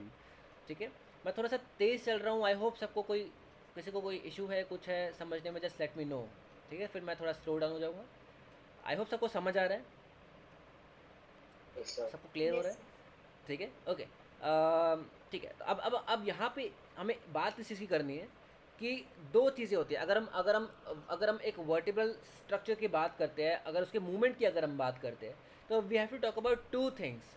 First of all कि कौन सा स्ट्रक्चर है which is the structure that is actually responsible to define कि किस डायरेक्शन में उसका मूवमेंट होगा। मतलब लेट्स से अगर हम इन दो वर्टिब्रल स्ट्रक्चर्स की बात करते हैं, सबसे पहले इन दोनों वर्टिब्रल स्ट्रक्चर्स का मूवमेंट किस डायरेक्शन में होगा, एंड दूसरी चीज़ है कितना अमाउंट ऑफ मूवमेंट अवेलेबल है इन दोनों के बीच में। ठीक है, हमें दो चीज़ों की बात करनी है, amount of movement that is available between two different vertebral structures, and दूसरा क्या है, in which direction we can see कि दो वर्टिब्रल स्ट्रक्चर जो है उनके बीच में किस डायरेक्शन में मूवमेंट होगी। मतलब जैसे हम देख सकते हैं कि सर्वाइकल रीजन में almost you can say it has got best of both, you can से फ्लेक्शन एक्सटेंशन भी हमारे पास अच्छा खासा अवेलेबल है, लैटरल फ्लेक्शन भी हमारे पास अच्छा खासा अवेलेबल है, एक्सियल रोटेशन भी अच्छा खासा अवेलेबल है इन केस ऑफ सर्वाइकल। लेकिन अगर हम थोरेसिक में जाते हैं तो हमारे पास मेजरली हमारे पास लैटरल फ्लेक्शन ज़्यादा अवेलेबल होता है, फ्लेक्शन एक्सटेंशन के लिए हमारे पास रेस्ट्रिक्शन ज़्यादा होती है in case of thoracic. Lumbar में अगर हम जाते हैं तो वी कैन सी कि हमारे पास फ्लेक्शन एक्सटेंशन प्रीडोमिनेंट मूवमेंट है वहाँ पे, लैटरल फ्लेक्शन जो है वो इतना प्रीडोमिनेंट मूवमेंट नहीं है, इतना मेजर मूवमेंट नहीं है। तो किस डायरेक्शन में मूवमेंट होगी, एक तो हमें उसकी बात करनी है कि कौन सा स्ट्रक्चर डिफाइन करता है कि किस डायरेक्शन में वो मूवमेंट होगी, एंड दूसरा हमें बात करनी है कि कितना अमाउंट ऑफ मूवमेंट अवेलेबल है। मतलब हम अब अगर कंपेयर करते हैं सर्वाइकल सैक्रम को तो छोड़ देते, बिकॉज सैक्रम में तो कोई मूवमेंट है ही नहीं, वहाँ तो सारा फ्यूज्ड है। तो हमें बात करनी है सर्वाइकल, थोरैसिक एंड लंबर। तो तीनों में से मैक्सिमम अमाउंट ऑफ मूवमेंट कहाँ अवेलेबल होगी? If I ask you, just अपने एक्सपीरियंस से आप बताओ कि ज़्यादा मूवमेंट कौन से सेगमेंट में अवेलेबल होने चाहिए, सर्वाइकल, थोरैसिक या लंबर? हम मैक्सिमम मूवमेंट्स कहाँ करते हैं? सर्वाइकल ना? Number. नहीं सर्वाइकल, हम हेड को कितना कितना कितना मूव कर सकते हैं, इतना इतना हम मूव करके देख सकते हैं थोरैसिक को या लंबर को? आई डोंट थिंक, है ना? तो सर्वाइकल में मैक्सिमम मूवमेंट अवेलेबल है ना, तो maximum amount of movement available in the cervical region, followed by lumbar. Lumbar में उससे थोड़ा कम मूवमेंट अवेलेबल है, एंड लीस्ट मूवमेंट अवेलेबल जो होता है that is in the thoracic region. उसका रीज़न है, एक तो रीज़न हमारे पास रिप केज अवेलेबल है, प्रेजेंट है वहाँ पे, तो रिप केज की वजह से भी उसके मूवमेंट जो है वो रेस्ट्रिक्शन है। लेकिन हम अगर वर्टिबल स्ट्रक्चर की बात कर रहे हैं तो majorly we have to be concerned about a particular structure जो कि डिफाइन कर रहा है, जिसकी वजह से हम कह सकते हैं कि जो एक पर्टिकुलर वर्टिबल सेगमेंट के मूवमेंट को डिफाइन करता है। मतलब सबसे पहले हम बात करते हैं अमाउंट ऑफ मूवमेंट। तो अमाउंट ऑफ मूवमेंट अगर हमें बात करनी है तो उसके लिए it solely depends upon the intervertebral disc. अब कैसे? मैं यहाँ पे आ जाता हूँ सबसे पहले। Right now we are talking about the amount of movement that is available between two different vertebral segments. तो अगर हमें अमाउंट ऑफ मूवमेंट की बात करनी है तो यहाँ पे एक लाइन लिखा हुआ है, इट इज़ द रेशो, एक second, it is the ratio between the disc thickness and the vertebral body height which determines the amount of motion available.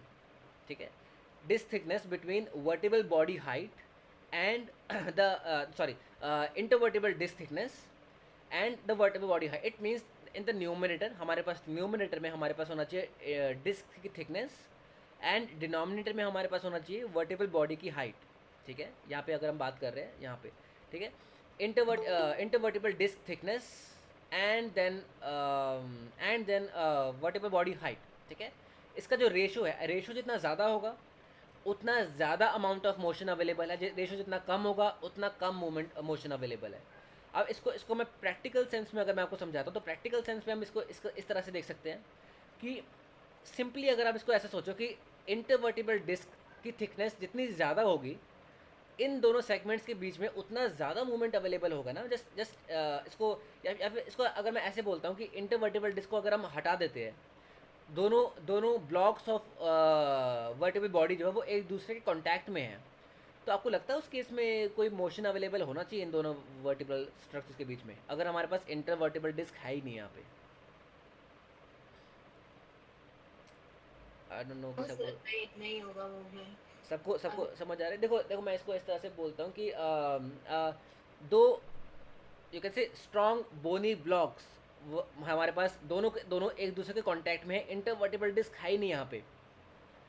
तो इस केस में मुझे नहीं लगता कि इन दोनों के बीच में कोई मोशन इतना कुछ ज़्यादा, थोड़ा बहुत शायद कुछ हो सकता है, लेकिन इतना ज़्यादा मूवमेंट तो नहीं होगा ना। दोनों वर्टिबल बॉडीज़ के बीच में मूवमेंट कब हो रहा है? जब इन दोनों के बीच में इंटरवर्टिबल डिस्क है। अब जब हम फ्लेक्शन में जाते हैं तो ये इंटरवर्टिबल डिस्क यहाँ पे कंप्रेस होता है, यहाँ पे टेंशन होता है, मतलब खिंचाव आता है, या फिर हम एक्सटेंशन में अगर जा रहे हैं तो यहाँ पे कंप्रेशन हो रहा है, यहाँ पे खिंचाव आ रहा है। तो इन दैट केस हम कह सकते हैं कि हमारा इंटरवर्टिबल डिस्क की वजह से हमारा जो दोनों वर्टिबल स्ट्रक्चर जो है वो प्रॉपरली मूवमेंट शो कर पा रहे हैं, या फिर हम कह सकते हैं कि अमाउंट ऑफ मोशन जो है वो अब इंक्रीज़ हुआ इसकी वजह से। लेट्स से मैं इस इंटरवर्टिबल डिस्क की थिकनेस को और इंक्रीज़ कर देता हूँ, डोंट यू थिंक कि वहाँ पे इन दोनों के बीच में जो अमाउंट ऑफ मोशन है, या फिर जो बिकॉज बाउंसी नेचर जो है वो इंक्रीज हो जाएगा ना, तो इन डैट केस ज़्यादा मोशन अवेलेबल हो जाएगा। अब हम ज़्यादा अमाउंट ऑफ फ्लेक्शन एक्सटेंशन कर पाएंगे इन दोनों वर्टिबल स्ट्रक्चर्स के बीच में, अगर हमारे पास इंटरवर्टिबल डिस्क की थिकनेस अगर हमें ज़्यादा मिलती है तो। इसको आप इस तरह से समझो, ठीक है, कि मतलब जितनी थिकनेस ज़्यादा होगी हमारी इंटरवर्टिबल डिस्क की, उतना अमाउंट, अभी मैं अमाउंट की बात कर रहा हूँ, ठीक है, अमाउंट ऑफ मोशन जो अवेलेबल होगा दोनों वर्टिबल स्ट्रक्चर्स के बीच में वो उतना ज़्यादा होगा। आई hope everyone is getting this point. Yes, sir. Yes sir. ठीक है, ओके। अब इसी चीज़ को यहाँ पे लिख दिया है कि it is the ratio between the intervertebral disc thickness and the thickness of the vertebral body, और you can say the height of the vertebral body. मतलब in the numerator we have got the intervertebral disc thickness, and in the denominator इसका मतलब intervertebral disc की thickness जितनी ज़्यादा होगी, या फिर हमारी वर्टिबल बॉडी की हाइट जितनी कम होगी कंपेरेटिवली, है ना, उतना उतना हम कह सकते हैं कि अमाउंट ऑफ मोशन ज़्यादा अवेलेबल है। लेट्स से हमारे पास इंटरवर्टिबल डिस्क की थिकनेस तो इतनी है, हमने हमने वर्टिबल बॉडीज़ की हाइट कम कर दी, तब भी तो हमारा रेशो जो है वो एज अ होल इंक्रीज़ हुआ ना, बिकॉज वर्टिबल बॉडी की हाइट तो हमारी डिनोमिनेटर में है ना, तो डिनोमिनेटर को जितना हम कम कर रहे हैं एज अ होल पूरे की वैल्यू हमारी इंक्रीज़ हो रही है ना। आई डोंट नो कि सबको ये चीज़ समझ आ रही है कि नहीं आ रही। Yes, sir. Is it interesting और नॉट? ये सब नॉर्किन्स में है, मैं उससे बाहर कभी कहीं नहीं जा रहा मैं। समझ आ रहा है सबको? समझ आएगा तो इंटरेस्टिंग बन जाएगा। समझ आ रहा है। ओके, ठीक है। ओके, तो इसका मतलब है कि हमारा अमाउंट ऑफ मोशन, अमाउंट, अब अगर हमने हमने क्या देखा कि हमारा अमाउंट ऑफ मोशन अवेलेबल जो है that is maximum in cervical spine. तो सर्वाइकल स्पाइन की अगर हम बात करते हैं, सर्वाइकल रीजन में हमारा वर्टिबल बॉडी की हाइट जो है, ठीक है, हमारे पास इंटरवर्टिबल डिस्क इतनी थिक नहीं है सर्वाइकल रीजन में, लेकिन हम तो रेशो की बात कर रहे हैं ना, तो रेशो में हम अगर न्यूमिनेटर को इंक्रीज़ नहीं कर पा रहे तो हम डिनोमिनेटर को भी तो कम कर सकते हैं ना। तो सर्वाइकल रीजन में जो डिनोमिनेटर है, मतलब कि जो वर्टिबल बॉडी की जो हाइट है वो काफ़ी कम है ना एज़ कम्पेयर टू थोरैसिक और लंबर स्पाइन। तो इसका मतलब अगर हम रेशो की बात करते हैं तो ऑलमोस्ट लेट्स से हमने ऊपर देखा कि हमारा इंटरवर्टिबल डिस्क की thickness was about 3 mm cervical spine में, एंड हमारे पास जो जो वर्टिबल बॉडी की जो हाइट है वो भी ऑलमोस्ट लेट्स से 3 mm की है।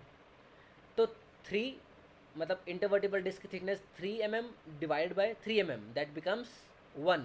इट मीन्स 1 हमारा वैल्यू निकल के आई amount of motion available in the cervical spine. अब हम आ जाते हैं लेट्स से आ जाते हैं लंबर रीजन पे। अब लंबर रीजन पे अगर हम आ जाते हैं, लंबर रीजन पे हम देख सकते हैं कि हमारे इंटरवर्टिबल डिस्क की थिकनेस काफ़ी ज़्यादा हो गई है, लेकिन comparatively as compare to the intervertebral disc thickness हमारे वर्टिबल बॉडी की हाइट और ज़्यादा इंक्रीज़ हो गई है। तो अब अगर हम रेशो की बात करें तो हम रेशो कर सकते हैं let's say 9 mm, because 9 mm का इंटरवर्टिबल डिस्क की थिकनेस है, 9 डिवाइड बाय, अब हमारे जो क्या कहते हैं जो वर्टिबल बॉडी की जो हाइट है लेट्स से वो 9.5 कुछ हो गया। तो एज अ होल पूरे की जो वैल्यू होगी वो 1 से थोड़ी कम हो जाएगी ना, 0.8 0.9 कुछ मिलेगी हमें, बट 1 नहीं मिलेगी। इसका मतलब अब हम कह सकते हैं कि लंबर रीजन में हमारा अमाउंट ऑफ मोशन अवेलेबल जो है that is a bit less than the amount of motion available in the cervical reason. Late me no अगर सबको समझ नहीं आया तो, किसी को समझ नहीं आया तो Understood, sir. ठीक है। आई जस्ट वांट सबसे एक बार, बिकॉज ये चीज़ थोड़ी इम्पोर्टेंट है and I am not sure कि सबको ये चीज़ समझ आ रही है। आई just want a reply for everyone, from everyone. सब एक बार, मेरे ख्याल से समझ नहीं आ रहा। Understood sir. ओके चलो ठीक है, फिर भी कुछ खास रिप्लाई नहीं आया, बट आई होप सबको ये चीज़ आइडिया लग रहा है। ओके, एंड अगर हम बात करते हैं intervertebral disc thickness, ratio of intervertebral disc thickness and the vertebral body height in thoracic region, it is the least. इसका मतलब अगर हम रेशियो की बात करें तो इवन दो हमारा इंटरवर्टिबल डिस्क की thickness is less than the intervertebral disc thickness in the lumbar region, अगर थोरैसिक में अगर हम बात कर रहे हैं it is less than the thickness in the lumbar region. लेकिन अगर हम कंपैरेटिवली बात करें रेशियो की, अगर हम बात कर रहे हैं intervertebral disc thickness and vertebral body height in the thoracic region, तो वहाँ पे हम कह सकते हैं कि intervertebral disc thickness in the numerator and denominator में हमारा वर्टिबल बॉडी हाइट, दोनों के बीच में डिफरेंस जो है वो ज़्यादा है। तो इसका मतलब अब हमारे डिनोमिनेटर की वैल्यू ज़्यादा होगी ना एज़ कम्पेयर टू न्यूमिनेटर, तो इसका मतलब वैल्यू एज अ होल और कम हो गई हमारी थोरैसिक रीजन में। इसका मतलब अब हम कह सकते हैं कि हमारी अमाउंट ऑफ मोशन अवेलेबल जो है that is the least in case of thoracic spine. ठीक है, तो amount of motion available maximum in the cervical, then उससे थोड़ा कम in the lumbar and least in the thoracic region, and that has to do with the thickness of the intervertebral disc की thickness. ठीक है, and we have to talk about the ratio between the intervertebral disc thickness and the height of the vertebral body. I hope I am clear till now. Yes. Okay. Okay, ये हमने बात कर ली अभी तक amount of motion available. अब हमें बात करनी है direction in which that motion is available. Direction के लिए हमें बात करनी है, तो अगर आपसे कोई पूछता है कि अमाउंट ऑफ मोशन अगर हमें बात करें तो उसके लिए कौन सा स्ट्रक्चर रिस्पॉन्सिबल है, आप क्या बोलोगे, कौन सा स्ट्रक्चर रिस्पॉन्सिबल है? that is intervertebral disc. Na? Intervertebral disc is responsible to define the amount of motion that is available, and you can talk about this ratio between the thickness of the intervertebral disc and the height of the vertebral body. अब दूसरा अब हम आते हैं amount of motion that is available. Amount of motion की अगर हमें बात करनी है उसके लिए we have to talk about the facets. ठीक है, तो फेसेट्स हमारे जो होते हैं, ठीक है, तो इन फेसेट्स का ओरिएंटेशन जो है उसके अकॉर्डिंग वी कैन डिफाइन कि हमारा जो मोशन है बिटवीन मूवमेंट जो है बिटवीन टू वर्टिब्रे वो किस डायरेक्शन में होगा. फर्स्ट ऑफ ऑल अगर हम इन फेसेट्स का ओरिएंटेशन की अगर हम बात करते हैं, आई hope everyone is clear with the term facets. हमने अभी बात करी थोड़ी देर पहले, है ना, फेसेट जॉइंट्स के बारे में, सुपीरियर एंड इन्फीरियर फेसेट्स. तो यहाँ पे हम देख सकते हैं. इससे पहले हमने आई थिंक एक पॉइंट मिस कर दिया, या मे बी आई थिंक हम आगे पढ़ेंगे शायद उसके बारे में. अमाउंट ऑफ फोर्स, अच्छा वो काइनेटिक्स में हम पढ़ेंगे कि अगर हम देखते हैं तो मतलब अगर हमारे जो फोर्सेस है वो फोर्स हमारा वर्टिकल कॉलम के थ्रू पास करता है, तो उस केस में हम देखते हैं कि एक तो हमारे दो वर्टिब्रे के बीच में कौन कौन से जॉइंट्स होंगे. एक तो हमारे पास right and left zygapophyseal joint हो गए. इसके अलावा हमारे पास एक इंटर बॉडी जॉइंट भी तो होगा. इसका मतलब हम कह सकते हैं दो वर्टिब्रल सेगमेंट्स के बीच में या दो वर्टिब्रे के बीच में हमारे पास एक्चुअली दो जॉइंट्स होते हैं, या फिर अगर प्रिसाइजली बोले तो तीन जॉइंट्स होते हैं. दो ज़ाइगो एपिफिजियल जॉइंट, एक राइट एंड एक लेफ्ट, एंड एंटीरियरली हमारे पास एक इंटर बॉडी जॉइंट होता है between both the vertebral bodies. ठीक है, एक इंटर बॉडी जॉइंट है एंड दो ज़ाइगो एपिफिजियल जॉइंट है posteriorly. And we can see कि हमारा maximum amount of force transmission जो होता है that is through the zygapophyseal joint, and rest of the force transmission जो होता है वो हमारा ज़ाइगो एपिफिजियल जॉइंट के मतलब इंटर बॉडी जॉइंट से हमारा मैक्सिमम फोर्स ट्रांसमिशन होता है, एंड उसके बाद rest of the force transmission जो होता है वो हमारा ज़ाइगो एपिफिजियल जॉइंट से होता है. वो हम काइनेटिक्स पे जब आएंगे तो उस पर हम वहाँ पे पढ़ेंगे. लेकिन अभी हम कंसर्न्ड है with the direction in which a movement is available between two adjacent vertebrae. So it has to do with the orientation of the facets. ठीक है, अगर हम सर्वाइकल रीजन की बात करते हैं तो here we can see कि सर्वाइकल स्पाइन में फेसेट का जो ओरिएंटेशन है वो किस तरह से होगा. ऑलमोस्ट यू कैन से at 45 degree with the transverse plane or with the frontal plane, किसी से भी आप बोल लो, या फिर with the vertical axis और with the कोई भी ट्रांसवर्स एंटीरियर पोस्टीरियर एक्सिस, उससे हम कह सकते हैं कि at the angle of 45 degree.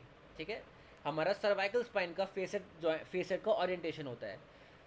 अगर हम थोरैसिक रीजन पे आ जाते हैं तो हेयर वी कैन सी कि हमारा जो ओरिएंटेशन ऑफ फेसेट जो है वो थोड़ा सा और इंक्लाइंड हो गया, and almost you can say कि वर्टिकल के साथ में almost making 30 degree with the vertical. ठीक है, ऑलमोस्ट यू कैन से एकदम वर्टिकल है, not exactly vertical but almost vertical. And इसका जो ओरिएंटेशन है that it is along the frontal plane. अब अगर लंबर रीजन में आ जाते हैं, अभी मैं आज पे आता हूँ कि फ्रंटल प्लेन के अकॉर्डिंग कैसे हुआ. अभी अगर हम लंबर रीजन पे आ जाते हैं, देखो लंबर स्पाइन में जो फेसेट्स है इनका ओरिएंटेशन किस तरह से है, दोनों एक दूसरे को फेस कर रहे हैं ना. तो कैन वी से कि ये दोनों जो फेसेट्स है in case of lumbar spine that is along the sagittal plane. Sagittal plane जो है उसके अलोंग हमारा होगा ना जो फेसेट्स है in case of lumbar spine. यहाँ तक सबको क्लियर हुआ? Yes. लंबर स्पाइन में, ठीक है, सजैटल प्लेन के अलोंग हमारा फेसेट्स का ओरिएंटेशन होगा. अगर हम थोरैसिक रीजन पे आ जाते हैं तो हमारा फ्रंटल प्लेन, देखो हमने यहाँ पे भी बात करी थी जब हमने यहाँ पे वर्टिब्रल स्ट्रक्चर की बात करी, देखो यहाँ पे भी हम देख सकते हैं फ्रंटल प्लेन हमारा कुछ ऐसे होगा. फ्रंटल प्लेन के अलोंग हमारा ओरिएंटेशन ऑफ फेसेट्स होता है in case of thoracic spine. ठीक है, एंड लंबर में it is along the sagittal plane. And लेकिन सर्वाइकल में किसी प्लेन के अलोंग नहीं है, और you can say it is exactly at the mid of transverse and frontal plane, ये हम बोल सकते हैं. ठीक है, इसको हम इस तरह से भी देख सकते हैं कि अगर मैं इसकी बात करता हूँ फेसेट्स के ओरिएंटेशन की, तो वी कैन से दिस की इन केस ऑफ सर्वाइकल की अगर हम बात करें, सर्वाइकल स्पाइन में फेसेट्स का ओरिएंटेशन कुछ ऐसे है, मतलब like this almost at 45 degree. जब हम थोरैसिक पे आ जाते हैं, थोरैसिक पे आते आते it becomes a bit like this, मतलब फ्रंटल प्लेन के अलॉन्ग हो गया ना. एग्जैक्टली फ्रंटल भी नहीं है, slightly along the frontal plane. लेकिन अब हम और नीचे आ रहे हैं इन द लंबर रीजन में almost along along the sagittal plane. ठीक है, तो sagittal plane के along in the lumbar region, along the frontal plane in the thoracic region, and almost at the mid of transverse and frontal plane in case of cervical region. ठीक है, that is the orientation of facets in case of cervical, thoracic and lumbar spine. यहाँ तक सबको clear हुआ orientation of the facet joints, facet का orientation. ठीक है, अब यहाँ पे अगर हम मूवमेंट की अगर हमें बात करनी है तो मैंने ये बोला कि हमारा प्रीडोमिनेंट मूवमेंट जो है in case of lumbar spine that is flexion extension, predominant movement in case of thoracic spine that is lateral flexion, you can से साइड बेंडिंग. ठीक है, एंड यू कैन से best of both in case of cervical. तो पहले हम thoracic and lumbar की अगर हम बात कर देते हैं तो देखो, डोंट यू थिंक कि मतलब अगर हम लंबर की बात करते हैं, लंबर का मैंने ऐसे बोला कि लेट्स से यहाँ पे मैं एक वर्टिब्रा हूँ, मेरे ऊपर एक कोई वर्टिब्रा प्रेजेंट है, तो मेरा और मैं लंबर वर्टिब्रा हूँ. ठीक है, तो लंबर वर्टिब्रा का सुपीरियर जो फेसेट होगा that will be like this ना, मतलब सुपीरियर फेसेट्स कुछ ऐसे प्रेजेंट होंगे सैजिटल प्लेन को फेस करते हुए, एक दूसरे को भी फेस कर रहे हैं. ठीक है, एंड मेरे ऊपर वाला जो वर्टिब्रा है उसका इन्फीरियर फेसेट जो है वो इससे ऐसे अटैच्ड होगा. यहाँ तक सबको क्लियर हो रहा है? Yes. मेरे है ना सुपीरियर वाले वर्टिब्रा का इन्फीरियर फेसेट ऐसे अटैच्ड होगा एंड मेरा सुपीरियर आपस में ऐसे अटैच्ड होंगे. नाउ अगर हम इस तरह का अटैचमेंट की अगर हम बात कर रहे हैं तो इनके बीच में जब मूवमेंट होगी तो that will be like this, right and left दोनों साइड पे जो फेसेट्स के बीच में जो मूवमेंट होगी that will be like this ना. ठीक है, अब इस टाइप की मूवमेंट अगर हो रही है तो डोंट यू थिंक कि पूरा का पूरा वर्टिबल बॉडी जो है उसका मूवमेंट ऐसे होने चाहिए और यू कैन से फ्लेक्शन एक्सटेंशन होना चाहिए मेजरली. हाँ. जस्ट लेट मी नो ये चीज़ सबको समझ आ रही है कि नहीं. Yes sir. ओके, ठीक है. अब अगर हम थोरैसिक पे चले जाते हैं तो थोरैसिक में हमारा फेसेट का ओरिएंटेशन कैसे था, along the frontal plane, even though exactly frontal plane नहीं था लेकिन almost you can say front. तो अगर फ्रंटल प्लेन के अलोंग है एंड वहाँ पे भी हमारा ओरिएंटेशन इस तरह से है ऑफ द ज़ाइगोएपिफिशियल जॉइंट, एक थोरैसिक वर्टिब्रा का सुपीरियर फेसेट एंड सुपीरियर वाले वर्टिब्रा का थोरैसिक वर्टिब्रा का इन्फीरियर फेसेट आपस में ऐसे आर्टिकुलेट कर रहे हैं. अब इन दोनों के बीच में जो मूवमेंट होगी that will be like this. ऐसी अगर मूवमेंट हो रही है तो जो वर्टिब्रा है उसका मूवमेंट होना चाहिए लाइक दिस ना, तो इसका मतलब it should go into lateral flexion ना. In case of thoracic spine, the vertebra should go into lateral flexion, but in case of lumbar spine, it should go into flexion extension because of the orientation of the facet. यहाँ तक सबको समझ आया कि नहीं आया? आगे. ठीक है, सिर्फ एक पर्सन को समझ आया, आई थिंक बाकी सबको समझ नहीं आया. प्रथमेश आपको समझ आया? ओके, सिर्फ यस बोलने के लिए बोल रहे हो कि सही में समझ आ रहा है? नहीं सर, समझ आ रहा है. सबको ठीक है. आई डोंट नो कि बाकी सब सुन रहे कि नहीं सुन रहे. आई रियली डोंट नो कि बाकी सब सुन रहे कि नहीं सुन रहे, but this is important.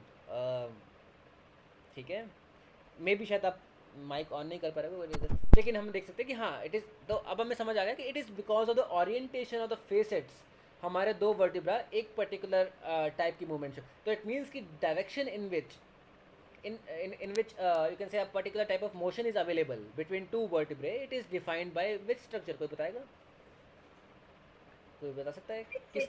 It is because of facets ना, it is because of the orientation of the facet and amount of motion that is available between two vertebrae, that is because of the Intervertebral disc. that is because of the intervertebral disc, or precisely अगर हम बोले तो that is because of the ratio between the Intervertebral exactly. disc and height of vertebral and the height of the vertebral body है ना. हाँ ठीक है, okay. तो सर्वाइकल में हम देख सकते हैं कि तभी हमारे पास सर्वाइकल में सारे मोशंस अवेलेबल है. फ्लेक्शन एक्सटेंशन भी है, लैटरल बेंडिंग भी हमारे पास काफ़ी अच्छा खासा अवेलेबल है, बिकॉज वी कैन से कि इसका जो orientation that is almost you can से मिड, ना ही हमारा वर्टिकली प्लेस है ना ही हमारा इसमें प्लेस, तो almost you can say it has got best of both worlds. हमारे पास थोरैसिक का भी है एंड लंबर, तो इस ऑलमोस्ट हमारे पास सारे मूवमेंट्स अवेलेबल है. But predominant motion in lumbar spine it is flexion extension because of the orientation of the facets in the along the sagittal plane and the orientation of the facets in the thoracic spine along the frontal plane, almost along the frontal plane, जिसकी वजह से यहाँ पे major movement जो है that is lateral bending और lateral flexion. Okay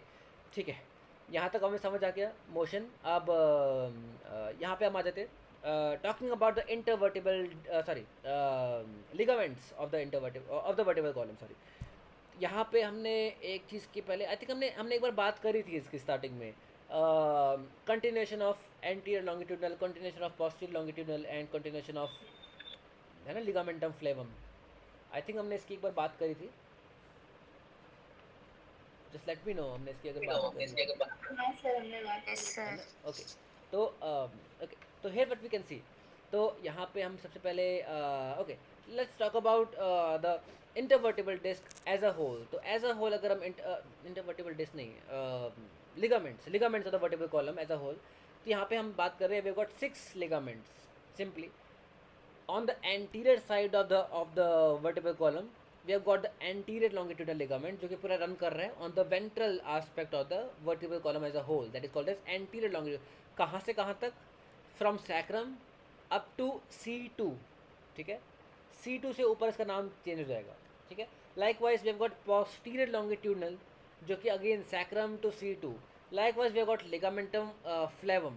ठीक है, it is present between lamina. ठीक है, यहाँ पे हम देख सकते हैं lamina to lamina, connecting both the lamina. ठीक है, दोनों लमाइना के बीच जो कनेक्ट कर रहा है that is called as ligamentum flavum. एक चीज़ याद रखनी यहाँ पे कि it is thick elastic ligament. Maximum amount of elastic property अगर हम इसकी बात करते हैं that is present in the ligamentum flavum, maximum elastic property. ठीक है. Then we have got simply interspinous ligament.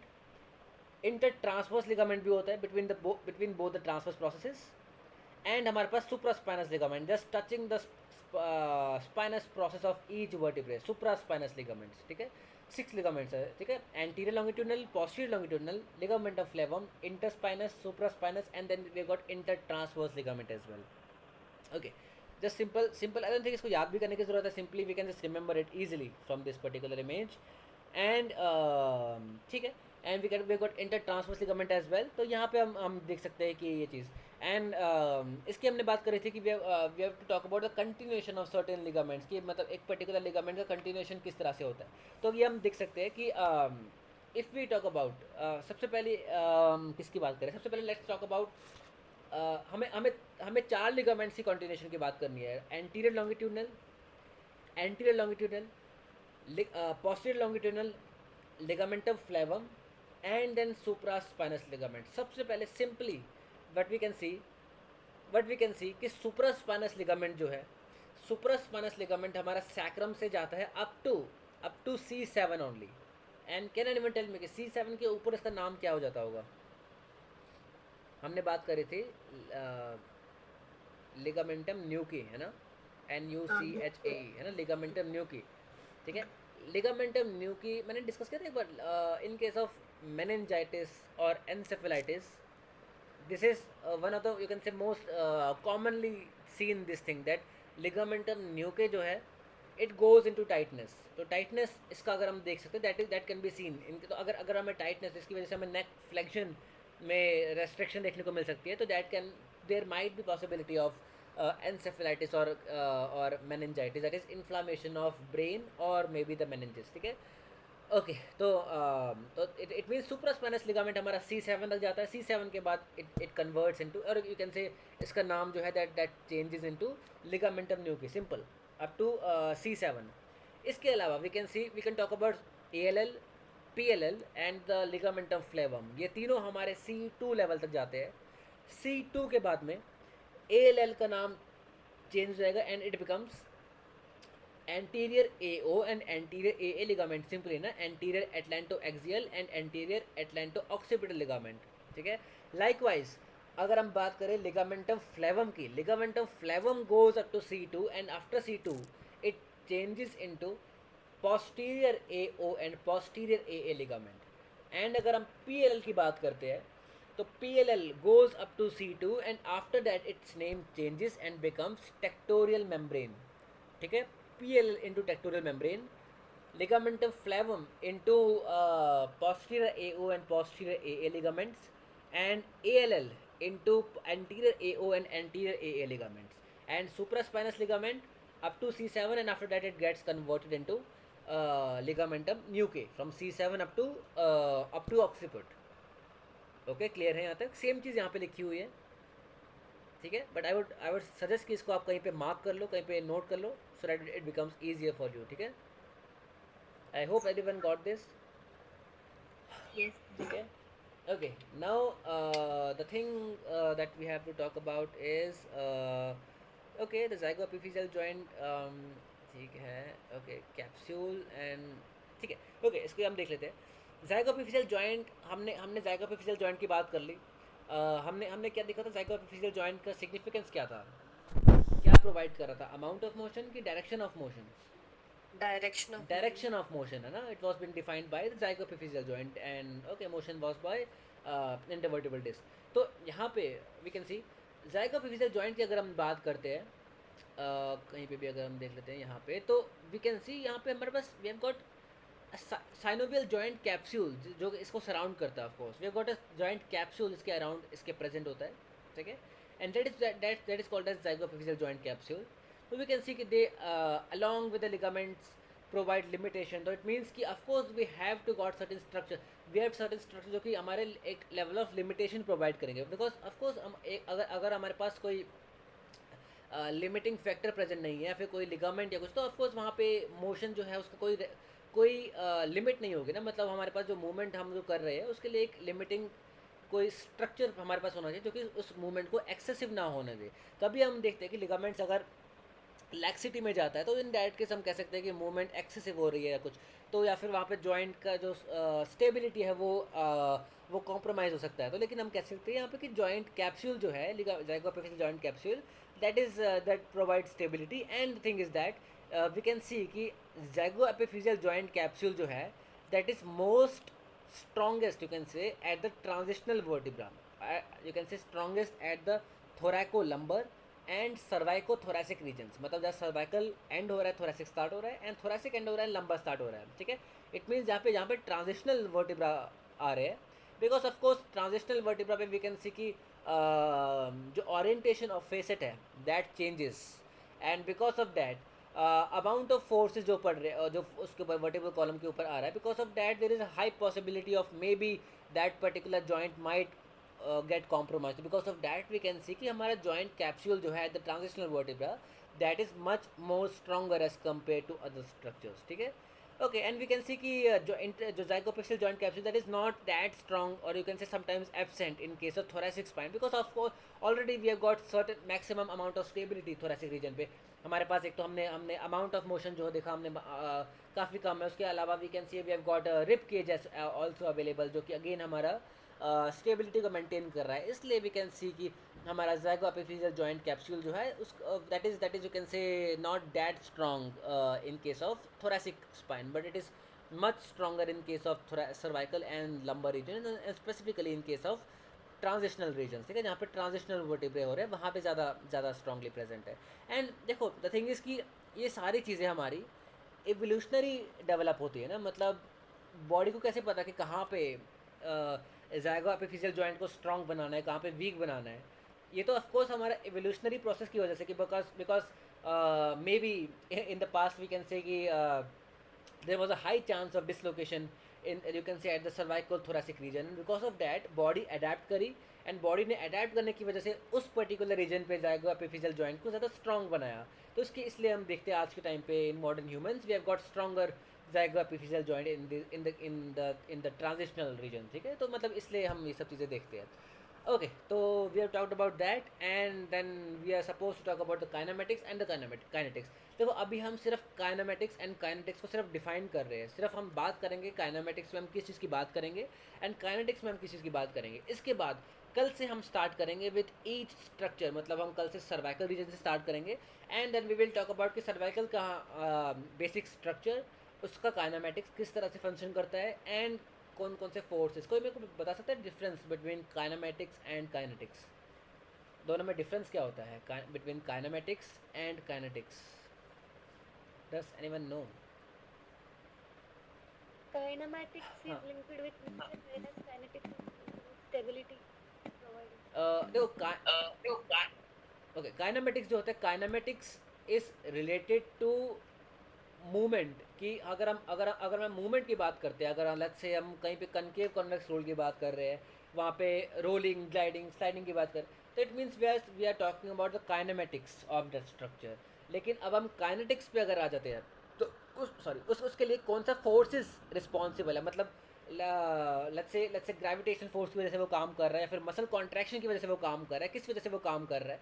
तो वो फोर्स उस मूवमेंट के पीछे जो फोर्स रिस्पॉन्सिबल है, जब हम उस फोर्स की बात करते हैं then we say that we are talking about the kinetics.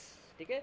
तो फोर्सेस से जब हम फोकस होते हैं, जैसे हम bending, torsion force, shear force, इनकी अब जब हम बात कर रहे हैं, एक्सियल कंप्रेशन, तब हम कह रहे हैं हम काइनेटिक्स की बात कर रहे हैं. लेकिन जब हम मूवमेंट्स की बात कर रहे हैं, flexion, extension, gliding and all those things, तब हम बात कर रहे हैं काइनेमेटिक्स की.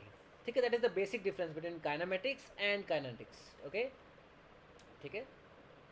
तो हर स्ट्रक्चर का हम, है ना, हम ऐसे ही पढ़ेंगे आगे. जब हम शोल्डर पढ़ेंगे, नी पढ़ेंगे, तो हर एक का हम पहले स्ट्रक्चर क्या है उसका, बेसिक स्ट्रक्चर, उसके बाद वो फंक्शन किस तरह से करता है, that is the kinematics, and कौन सा फोर्स रिस्पॉन्सिबल है उसके लिए, तो दैट इज़ काइनेटिक्स. ठीक है. ओके. तो ठीक है. यहाँ इतना वी ऑल नो कि flexion, extension, lateral flexion and axial rotation, we can see कि एक तो चीज़ है, ये सब हमें मूवमेंट्स देखने को मिलेगी. एंड वी कैन सी कि अगर हम मैं ये कह रहा हूँ कि लंबर स्पाइन में हमारे पास प्रीडोमिनेंट मूवमेंट जो है दैट इज़ फ्लेक्शन एक्सटेंशन. तो कैन एनीवन टेल मी कि हमारा कौन सा प्लेन के अलॉन्ग मूवमेंट होगा. अगर क्वेश्चन ऐसे आता है कि कौन से प्लेन के along predominant movement of lumbar region होता है, तो कौन सा प्लेन के अलॉन्ग होना चाहिए. sagittal plane, sir. Exactly sagittal plane के अलॉन्ग है ना, Or फ्लेक्शन frontal axis. और फ्रंटल एक्सिस के अराउंड. हाँ, अराउंड फ्रंटल एक्सिस. या फिर अगर मैं बात करता हूँ कि थोरेसिक रीजन में जो प्रीडोमिनेंट मूवमेंट है वो कौन से प्लेन के अलॉन्ग होना चाहिए, तो अगर लैटरल फ्लेक्शन है तो along frontal plane, and you can say anterior posterior sagittal axis. ठीक है. ओके. ये हमें पता है. अब तो प्लेन्स एंड एक्सिस तो हमें क्लियर है. अब हम यहाँ पे बात ही करना चाह रहे हैं कि अगर हम मूवमेंट की बात करते हैं तो not only vertebra but body में कोई भी अगर हम स्ट्रक्चर की, अगर मूवमेंट की अगर हम बात करते हैं, तो बॉडी को तो नहीं पता ना कि हाँ ये तो चलो ठीक है, हम तो बात कर रहे हैं फ्लेक्शन, एक्सटेंशन, लैटरल लेकिन बॉडी को क्या पता कि हम बॉडी को फ्लेक्शन करने की एक्सटेंशन. तो बॉडी तो कॉम्बिनेशन ऑफ मूवमेंट्स करती है. लेट्स से अगर मैं लेट्स से आर्म एब्डक्शन करता हूँ, तो क्या सिर्फ आर्म जीएच जॉइंट पे एब्डक्शन हो रहा है, नहीं, उस वहाँ पे मेरा क्या कहते हैं क्लाविकल पे भी कुछ मूवमेंट हो रही है, स्कैपुला पे भी मूवमेंट हो रही है वहाँ पे, है ना. तो इसके according we can talk about it. तो इसका मतलब है कि यहाँ पे भी हम देख सकते हैं कि देयर इज ए कपलिंग हमें देखने को मिलता है. अगर हम लेट्स से फ्लेक्शन करते हैं या फिर हम लैटरल फ्लेक्शन कर रहे हैं, तो उस केस में हम देखते हैं कि सिर्फ लैटरल फ्लेक्शन ही नहीं हो रहा है. लैटरल फ्लेक्शन के साथ में हमें काफ़ी बार एक्सियल रोटेशन भी देखने को मिलता है. That is called as coupled movement. मतलब कि लेट्स से अगर हम यहाँ पे बात करते हैं, यहाँ पे हम देख सकते हैं. तो टिपिकल टाइप ऑफ मूवमेंट की अगर हम बात करते हैं, अगर हम लैटरल फ्लेक्शन की अगर हम बात करें, लैटरल फ्लेक्शन में what we can see, let's say ये पर्सन, ये लेफ्ट साइड है, ये राइट साइड है, ये पर्सन लेफ्ट साइड की तरफ अगर ट्रंक बेंड कर रहा है, तो इस केस में सबसे पहले देखो इंटर ट्रांसवर्स लिगामेंट. तो कौन से साइड का इंटर ट्रांसवर्स लिगामेंट टॉट होगा और कौन से साइड का लैक्स होगा. Can anyone tell me. Person standing position में है एंड मैं लेफ्ट साइड की तरफ बेंड कर रहा हूँ, तो right and left, become taut and left side will become flat. Left side क्या करेगा, लैक्स, लेफ्ट साइड लैक्स करेगा एंड राइट साइड. ओके. मेरी खुद की आवाज़ वापस आ रही है. ओके. आई थिंक राम्या आपने ईयरफोन लगाया हुआ है मे बी, है ना, शायद इस वजह से वॉइस वापस एको बैक करती है. चलो ठीक है. तो मतलब हम देख रहे हैं कि राइट साइड पे जो है, राइट साइड पे हमारा जो स्टैंडिंग पोजीशन में जब हम हैं और हम लेफ्ट साइड के तरफ जब हम ट्रंक लीन करते हैं, तो उस केस में राइट साइड का इंटर ट्रांसवर्स लिगामेंट जो है that goes into tautness and left side का जो है दैट गोज इनटू लैक्सिटी. लेकिन at the same time standing position में मैं हूँ और मैं again left side trunk lean कर रहा हूँ और मैं मसल्स की बात करना चाह रहा हूँ. उस केस में कौन सी मसल मेरी एक्टिवेशन में जानी चाहिए, जब मैं लेफ्ट साइड ट्रंक लीन कर रहा हूँ स्टैंडिंग पोजीशन में. राइट side का हाँ, राइट साइड है ना, बिकॉज ये तो अगर हम स्टैंडिंग पोजीशन में भी है और ये सब ट्राई कर सकते हैं ना कि अगर मैं लेफ्ट साइड की तरफ अगर मैं ट्रंक लीन करता हूँ, तो राइट साइड पे हमें मसल टाइटनेस देखने को, मसल मतलब कॉन्ट्रैक्शन देखने को मिलेगा, नॉट टाइटनेस, कॉन्ट्रैक्शन देखने को मिलेगा, एंड लेफ्ट साइड पे मसल कॉन्ट्रैक्शन नहीं होगा. ठीक है. ये हमें आइडिया. ओके. अब हम बात कर रहे थे हाँ सर जैसे अगर किसी को स्कॉलियोसिस है हाँ हाँ हाँ. ओके. और उसका बॉडी राइट साइड पे टर्न है, हाँ हाँ अब हमें उसे एक्सरसाइजेस करवानी है, ओके उसका लेफ्ट साइड पे बॉडी टर्न है, हाँ तो अब हम उसे मतलब जो उसका स्ट्रेंथनिंग है वो हमको अपोजिट साइड करवाना है, उसकी राइट? उसकी स्ट्रेंथनिंग देखो अगर अगर नहीं नहीं नहीं वहाँ पे हम बोलेंगे कि उसके उस पर्सन देखो देर इज अ यहाँ पे मैं ट्रंक बेंड कर रहा हूँ, लेफ्ट साइड ट्रंक बेंड कर रहा हूँ, जहाँ पे मसल का कॉन्ट्रैक्शन हो रहा है उसकी वजह से मैं ट्रंक बेंड कर पा रहा हूँ, मतलब देखो राइट साइड का इसेंट्रिक कॉन्ट्रैक्शन मैं कर रहा हूँ, उसके बाद मैं ट्रंक बेंड कर रहा हूँ। लेकिन अगर मैं स्कॉलियोसिस की अगर मैं बात करूँ दैट इज़ अ कंडीशन, तो वहाँ पे तो मेरे बॉडी का स्ट्रक्चर ही ऐसा है, मतलब बॉडी का स्ट्रक्चर ही कर्वेचर में है, तो वहाँ पे मसल का कॉन्ट्रैक्शन रिस्पॉन्सिबल नहीं है for to provide that particular type of lateral bending. वहाँ पे तो बोनी स्ट्रक्चर की वजह से ही वो मसल्स अपने उस पर्टिकुलर टाइप के ओरिएंटेशन में होंगे। तो अगर राइट साइड स्कॉलियोसिस है, जहाँ पे राइट साइड की तरफ कॉन्वेक्सिटी है एंड लेफ्ट साइड की तरफ कॉन्केविटी है, तो उस केस में मैं बोलूँगा कि लेफ्ट नो साइड के no no muscles sir, tightness में होंगे। लेफ्ट साइड कॉन्केव है। हाँ नहीं देखो अगर अगर अगर राइट साइड देखो अगर जिस साइड की कन्वेक्सिटी होती है उस साइड का स्कॉलियोसिस होता है ना, अगर अगर स्कॉलियोसिस मैं बोल रहा हूँ कि राइट साइड स्कॉलियोसिस है, इट मीन्स कि मेरा राइट साइड की तरफ कन्वेक्सिटी है एंड लेफ्ट साइड की तरफ कॉन्केविटी है। उसी को तो मैं अगर अगर मैं मान लो ये इस तरह का ओरिएंटेशन इस वर्टिबल कॉलम का ये पर्सन ने खुद से नहीं किया होता, बट एक्चुअली हमारा वर्टिबल कॉलम ही इस टाइप की डिफॉर्मिटी में होता है जहाँ पे राइट साइड कॉन्वेक्सिटी होती है एंड लेफ्ट साइड कॉन्केविटी होती है, तो मैं ये बोलता ना कि इस पर्सन को राइट साइड स्कॉलियोसिस है। ठीक है, तो तो इस केस में लेफ्ट साइड की जो मसल्स है, लेफ्ट साइड मसल्स जो है वो हमारी शॉर्टनिंग में मिलेगी एंड राइट साइड की जो मसल्स है वो हमारी लेंथेंड या फिर मैं कह सकता हूँ वीकनेस में हमें देखने को मिलेगी। तो उस केस में हम राइट साइड की मसल्स की स्ट्रेंथनिंग कराएंगे ना, रादर देन लेफ्ट साइड की मसल्स। लेफ्ट साइड की मसल्स को तो हम स्ट्रेच करना चाहेंगे, राइट साइड की मसल्स को तो हम कॉन्ट्रैक्शन में लाना चाहेंगे ना, या फिर हम इसकी स्ट्रेंथ बढ़ाना चाहेंगे इसको हम। ठीक है, आई होप हाँ सबको आपको समझ हाँ आया। हाँ हाँ, बट सर हाँ मतलब हाँ हाँ जैसे आप कल बता रहे थे ना कि इधर का एक्टिवेशन होगा, हाँ तो हमको एक्टिवेट कौन सी मसल करनी पड़ेगी? देखो दो दो कॉन्वेक्स साइड की, हाँ कॉन्वेक्स साइड की एक्टिवेट करेंगे हम लोग। देखो यहाँ पे हम कॉन्वेक्स वाली साइड की मसल एक्टिवेट करेंगे, बट इसको मैंने ऐसा फैक्ट नहीं बताना चाह रहा, इसको मैं आपको मतलब समझाना चाह रहा हूँ ताकि इसको याद ना करना पड़े। दो सिनेरियो है, एक सिनेरियो में मैं ट्रंक क्लीन कर रहा हूँ एंड दूसरा सिनेरियो है जहाँ पे मेरा ऑलरेडी वर्टेबल कॉलम कॉन्वेक्स मतलब स्कॉलियोसिस में है। तो दोनों में से कौन से केस में मेरा मसल एक्टिवेशन हो रहा है? मसल एक्टिवेशन उस केस में होगा ना जहाँ पे मैं कॉन्शियसली अपने ट्रंक को लीन करना चाह रहा हूँ, तो वहाँ पे थोड़ा होगा आप ना। आपके ऊपर बता सकते हो क्या, मतलब आपका कैमरा ऑन करके? Okay just give me a second. देखो मैं ये चीज़ बताना चाह रहा हूँ कि देखो मैं अभी के टाइम पे मेरा होपफुली वर्टिबल कॉलम ठीक है पोजीशन में है, तो मैं कह रहा हूँ कि अब मैं ट्रंक क्लीन अगर मैं कर रहा हूँ लेफ्ट साइड की तरफ, तो अभी मैं कह सकता हूँ कि मेरा राइट साइड के जो मसल्स है वो टाइटनेस मतलब वो ना टाइटनेस कॉन्ट्रैक्शन में जा रही है, इसेंट्रिक कॉन्ट्रैक्शन में जा रही है राइट साइड की मसल्स, एंड लेफ्ट साइड की मसल जो है वो कॉन्ट्रैक्शन में नहीं जा रही है, बिकॉज अभी मैं कॉन्शियसली एक्शन कर रहा हूँ। तो इस केस में मसल्स के कॉन्ट्रैक्शन की वजह से मेरा एक पर्टिकुलर टाइप का हमें एक्शन देखने को मिलेगा एंड मैं कह सकता हूँ कि मेरे राइट साइड की जो मसल्स है उसका इसेंट्रिक कॉन्ट्रैक्शन होगा, उसकी वजह से मैं लेफ्ट साइड ट्रंक लीन कर पा रहा हूँ इन केस ऑफ स्टैंडिंग पोजीशन। अब हम आ जाते हैं स्कॉलियोसिस पे। स्कॉलियोसिस पे तो ऑलरेडी मेरा स्पाइन जो है वो कर्वेचर में है, मैं कॉन्शियसली नहीं कर रहा हूँ उसको, मेरा ऑलरेडी जो वर्टेबल कॉलम है वो उसी पोजीशन में है। तो क्या इस केस में मुझे मसल मसल एक्टिवेशन की ज़रूरत है? नहीं है ना, मतलब मेरा तो ऑलरेडी वर्टेबल कॉलम ही ऐसे है, तो किसी मसल को कॉन्ट्रैक्ट करने की क्या ज़रूरत है? वहाँ तो पहले से वो मेरा पोजीशन ही ऐसा है ना।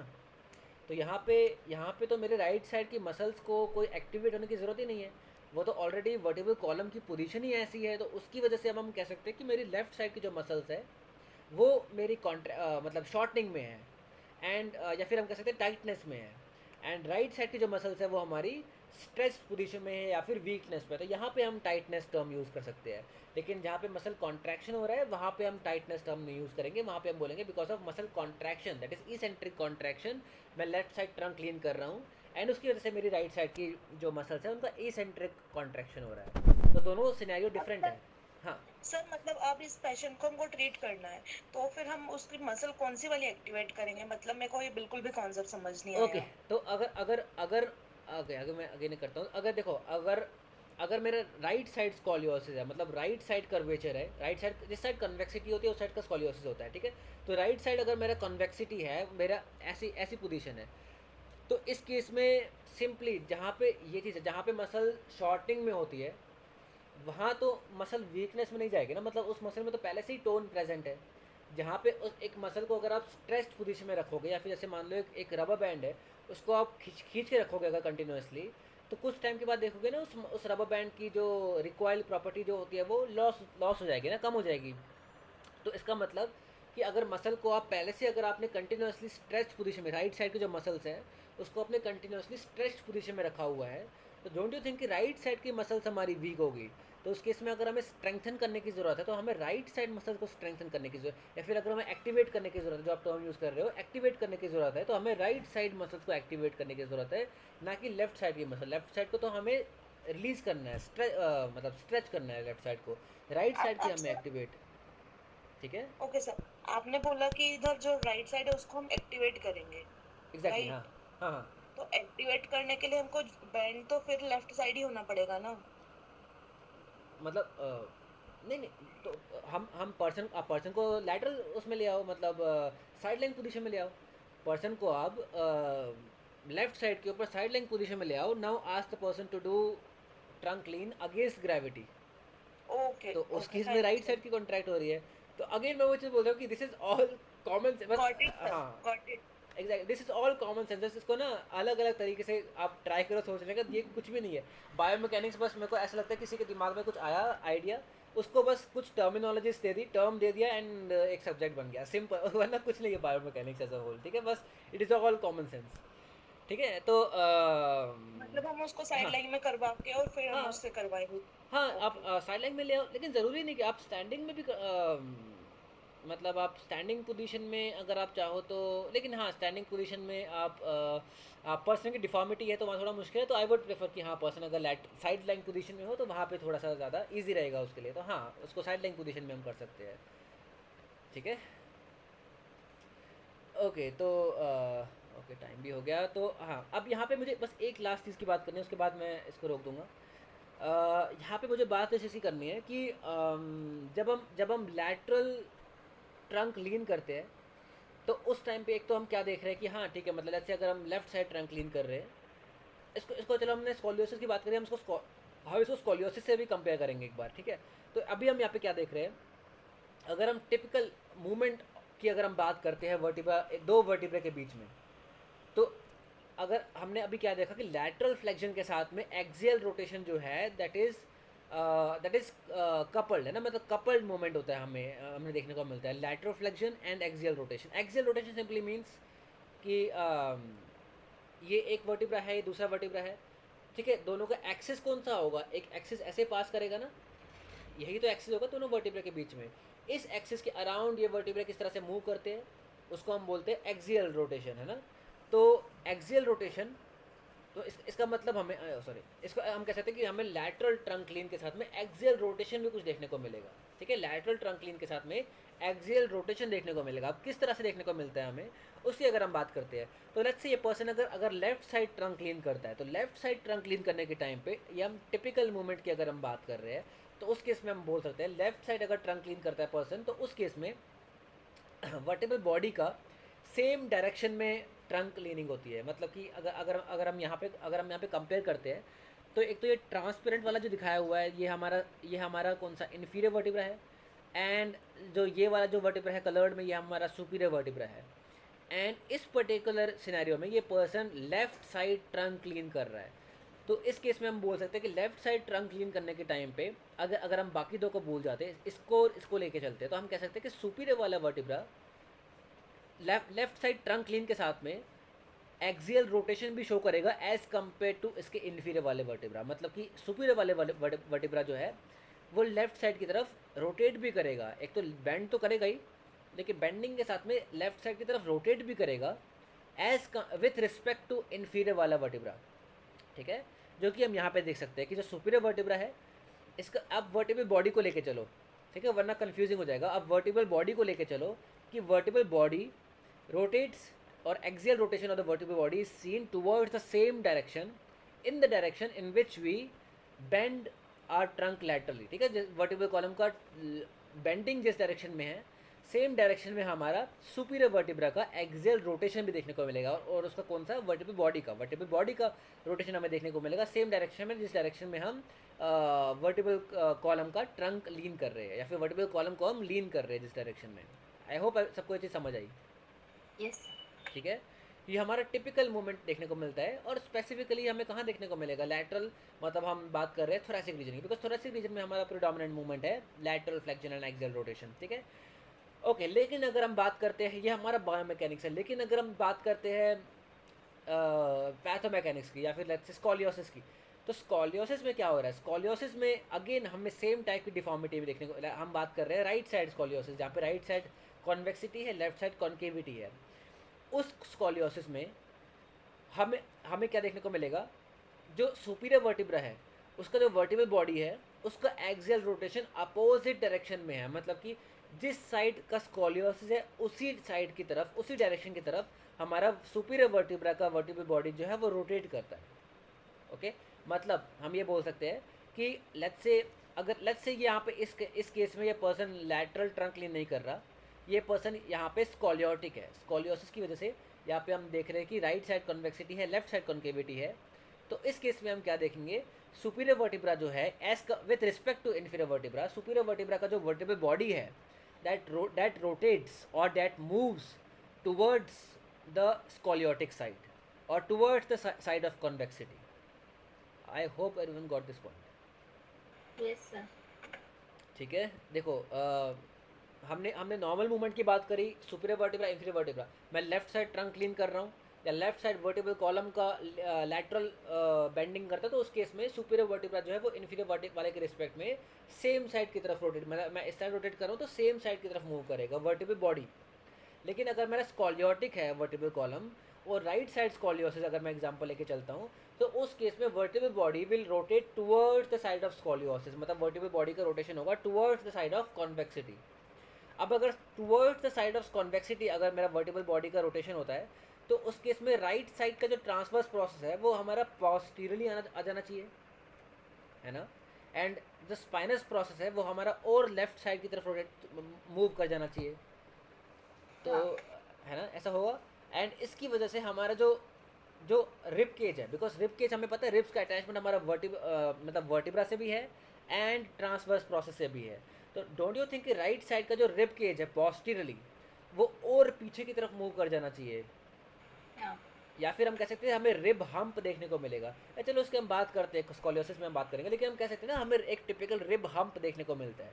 तो रिब हम्प हमें किस साइड पे देखने को मिलेगा, जहाँ जिस साइड का स्कॉलियोसिस होगा, ठीक है। ये सिंपली अगर आप एक पर्सन को क्लोथिंग रिमूव करने को बोलते हो एंड जो स्कॉलियोटिक है, आपको जिस साइड पे रिब हम्प देखने को मिल रहा है, हम सिंपली बोल सकते हैं कि उस साइड का उस साइड पे कॉन्वेक्सिटी है स्कॉलियोसिस की। इसको हम प्रॉपर्ली बात करेंगे, इसमें टाइम लग जाएगा डिस्कस करने में, इसको हम प्रॉपर्ली बात कर लेंगे। लेकिन हमने यहाँ पे एक्सियल रोटेशन की सिंपली बात कर ली, lateral flexion and axial rotation simply because time नहीं है अभी, and flexion extension I think ये भी बहुत सिंपल है। फ्लेक्शन एक्सटेंशन वी नो कि अगर हम वर्टिबल कॉलम की बात कर रहे हैं, with flexion we will see कि there is compressive force on the anterior aspect of the intervertebral disc, and tensile का मतलब खिंचाव होता है ना, एक चीज़ के ऊपर अगर हम दो साइड से अपोजिट डायरेक्शन में फोर्स लगाते हैं, that is called as tensile force, है ना।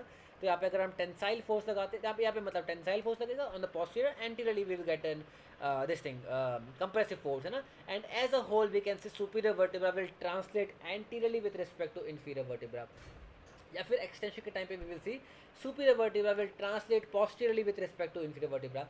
अगर हम वर्टिबल कॉलम की बात करते हैं फ्लेक्शन एंड एक्सटेंशन में, कल हम बात करेंगे ऑक्सीपुट की, मतलब C0 C1 जंक्शन की, तो वहाँ पे हम देखेंगे C0 C1 की अगर हम बात करते हैं, तो in case of flexion we will see flexion के टाइम पे, जैसे अगर हम नॉर्मली वर्टिबल कॉलम पे हम देखते हैं कि फ्लेक्शन के टाइम पे सुपीरियर वर्टिब्रा एंटीरियरली ट्रांसलेट करता है with respect to inferior vertebra, लेकिन अगर हम C0 C1 की बात करते हैं तो उस केस में फ्लेक्शन के टाइम पे C0 जो है वो पोस्टीरियरली ट्रांसलेट करता है with in case of flexion, मतलब C0 जो है वो पॉजिटिवली ट्रांसलेट करेगा with respect to C1 in case of flexion, ठीक है। इसकी हम कल बात करेंगे, ठीक है। मतलब जब हम स्कल या हेड का फ्लेक्शन कर रहे हैं तो उस केस में C0 एंड C1 की अगर हम बात करते हैं with flexion, we will see C0 जो है वो फ्लेक्शन के साथ में थोड़ा पीछे की तरफ मूव करता है एंड एक्सटेंशन के साथ में एंटीरियर की तरफ मूव करता है,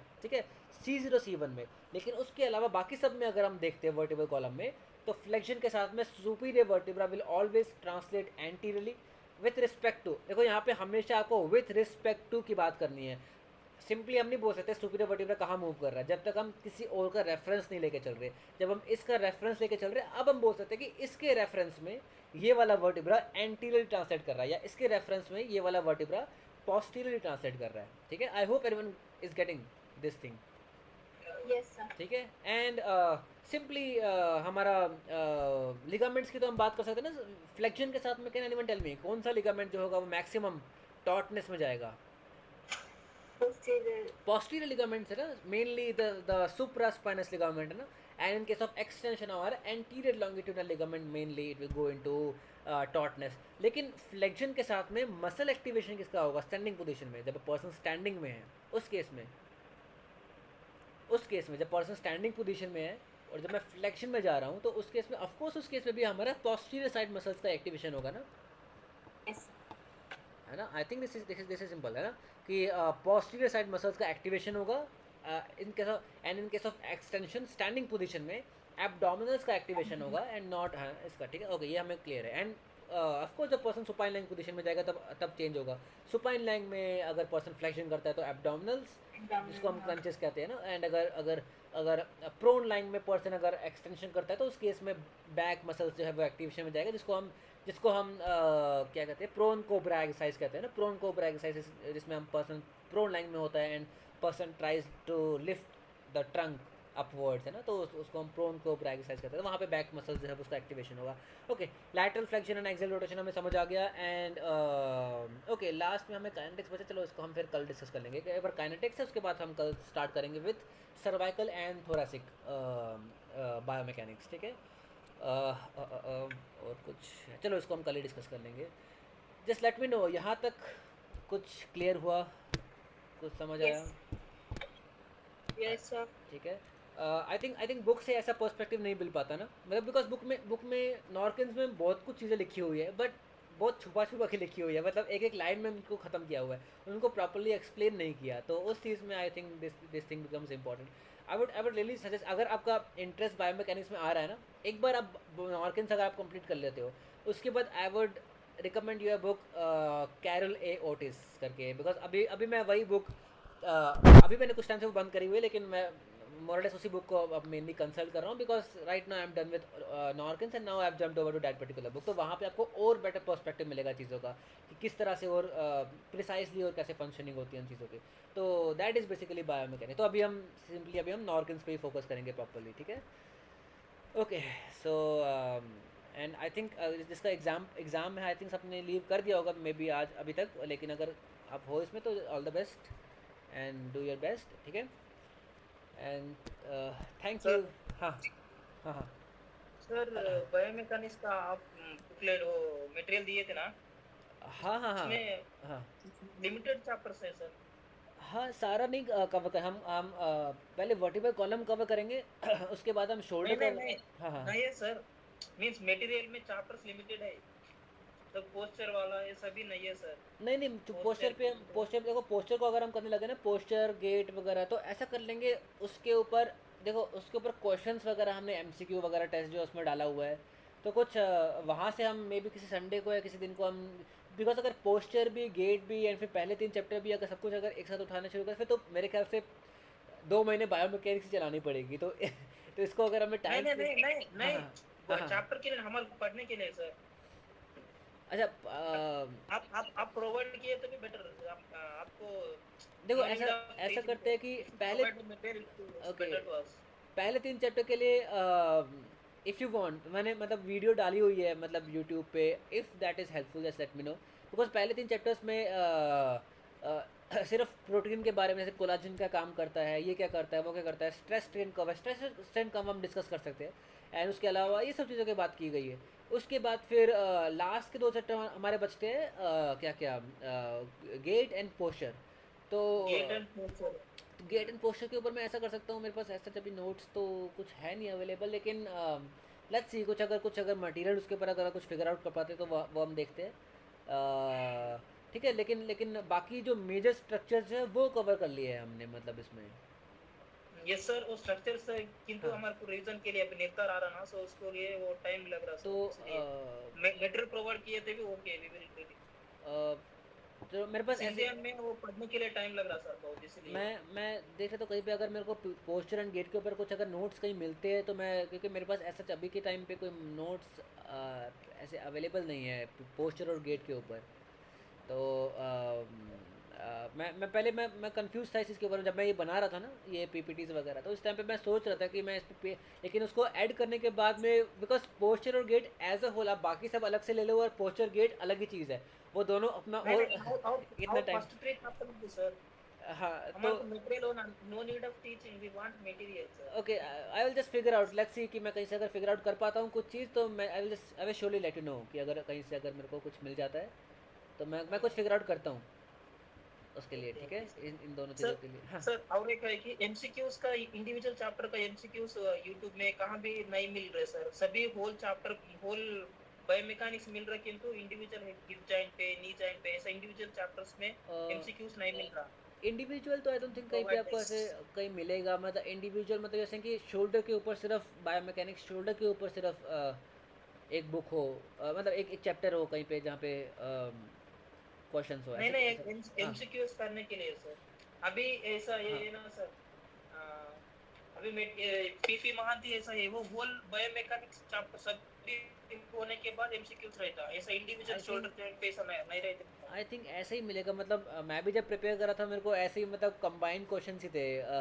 मैंने भी खुद पीपी मोहंती एंड नहीं सूरज कुमारी लगाई थी नहीं इंडिविजुअल। सर, हाँ अभी हाँ अभी तो चैप्टर कंप्लीट होने के बाद हमारे को चैप्टर पे ग्रिप पाने के लिए एमसीक्यूज तो करना पड़ता ना सर, होल अ, बोले तो ऐसा हाँ ऐसा पढ़े तो ऐसा चल जा रहा हो, अब होल सभी चैप्टर्स कंबाइन करके एमसीक्यूज करना बोले तो वो भूल जा रहे हैं, इसलिए इंडिविजुअल चैप्टर के लिए एमसीक्यूज सर।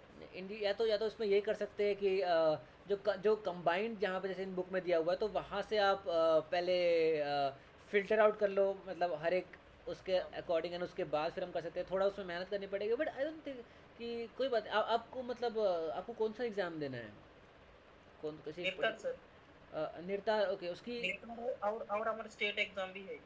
उसकी डेट क्या है, कोई डेट आ गई है निर्तार की? I don't remember right now. Yes sir, date next April, sorry या अगस्त 14 को है, अगस्त 7 को, सॉरी 7 अगस्त को है।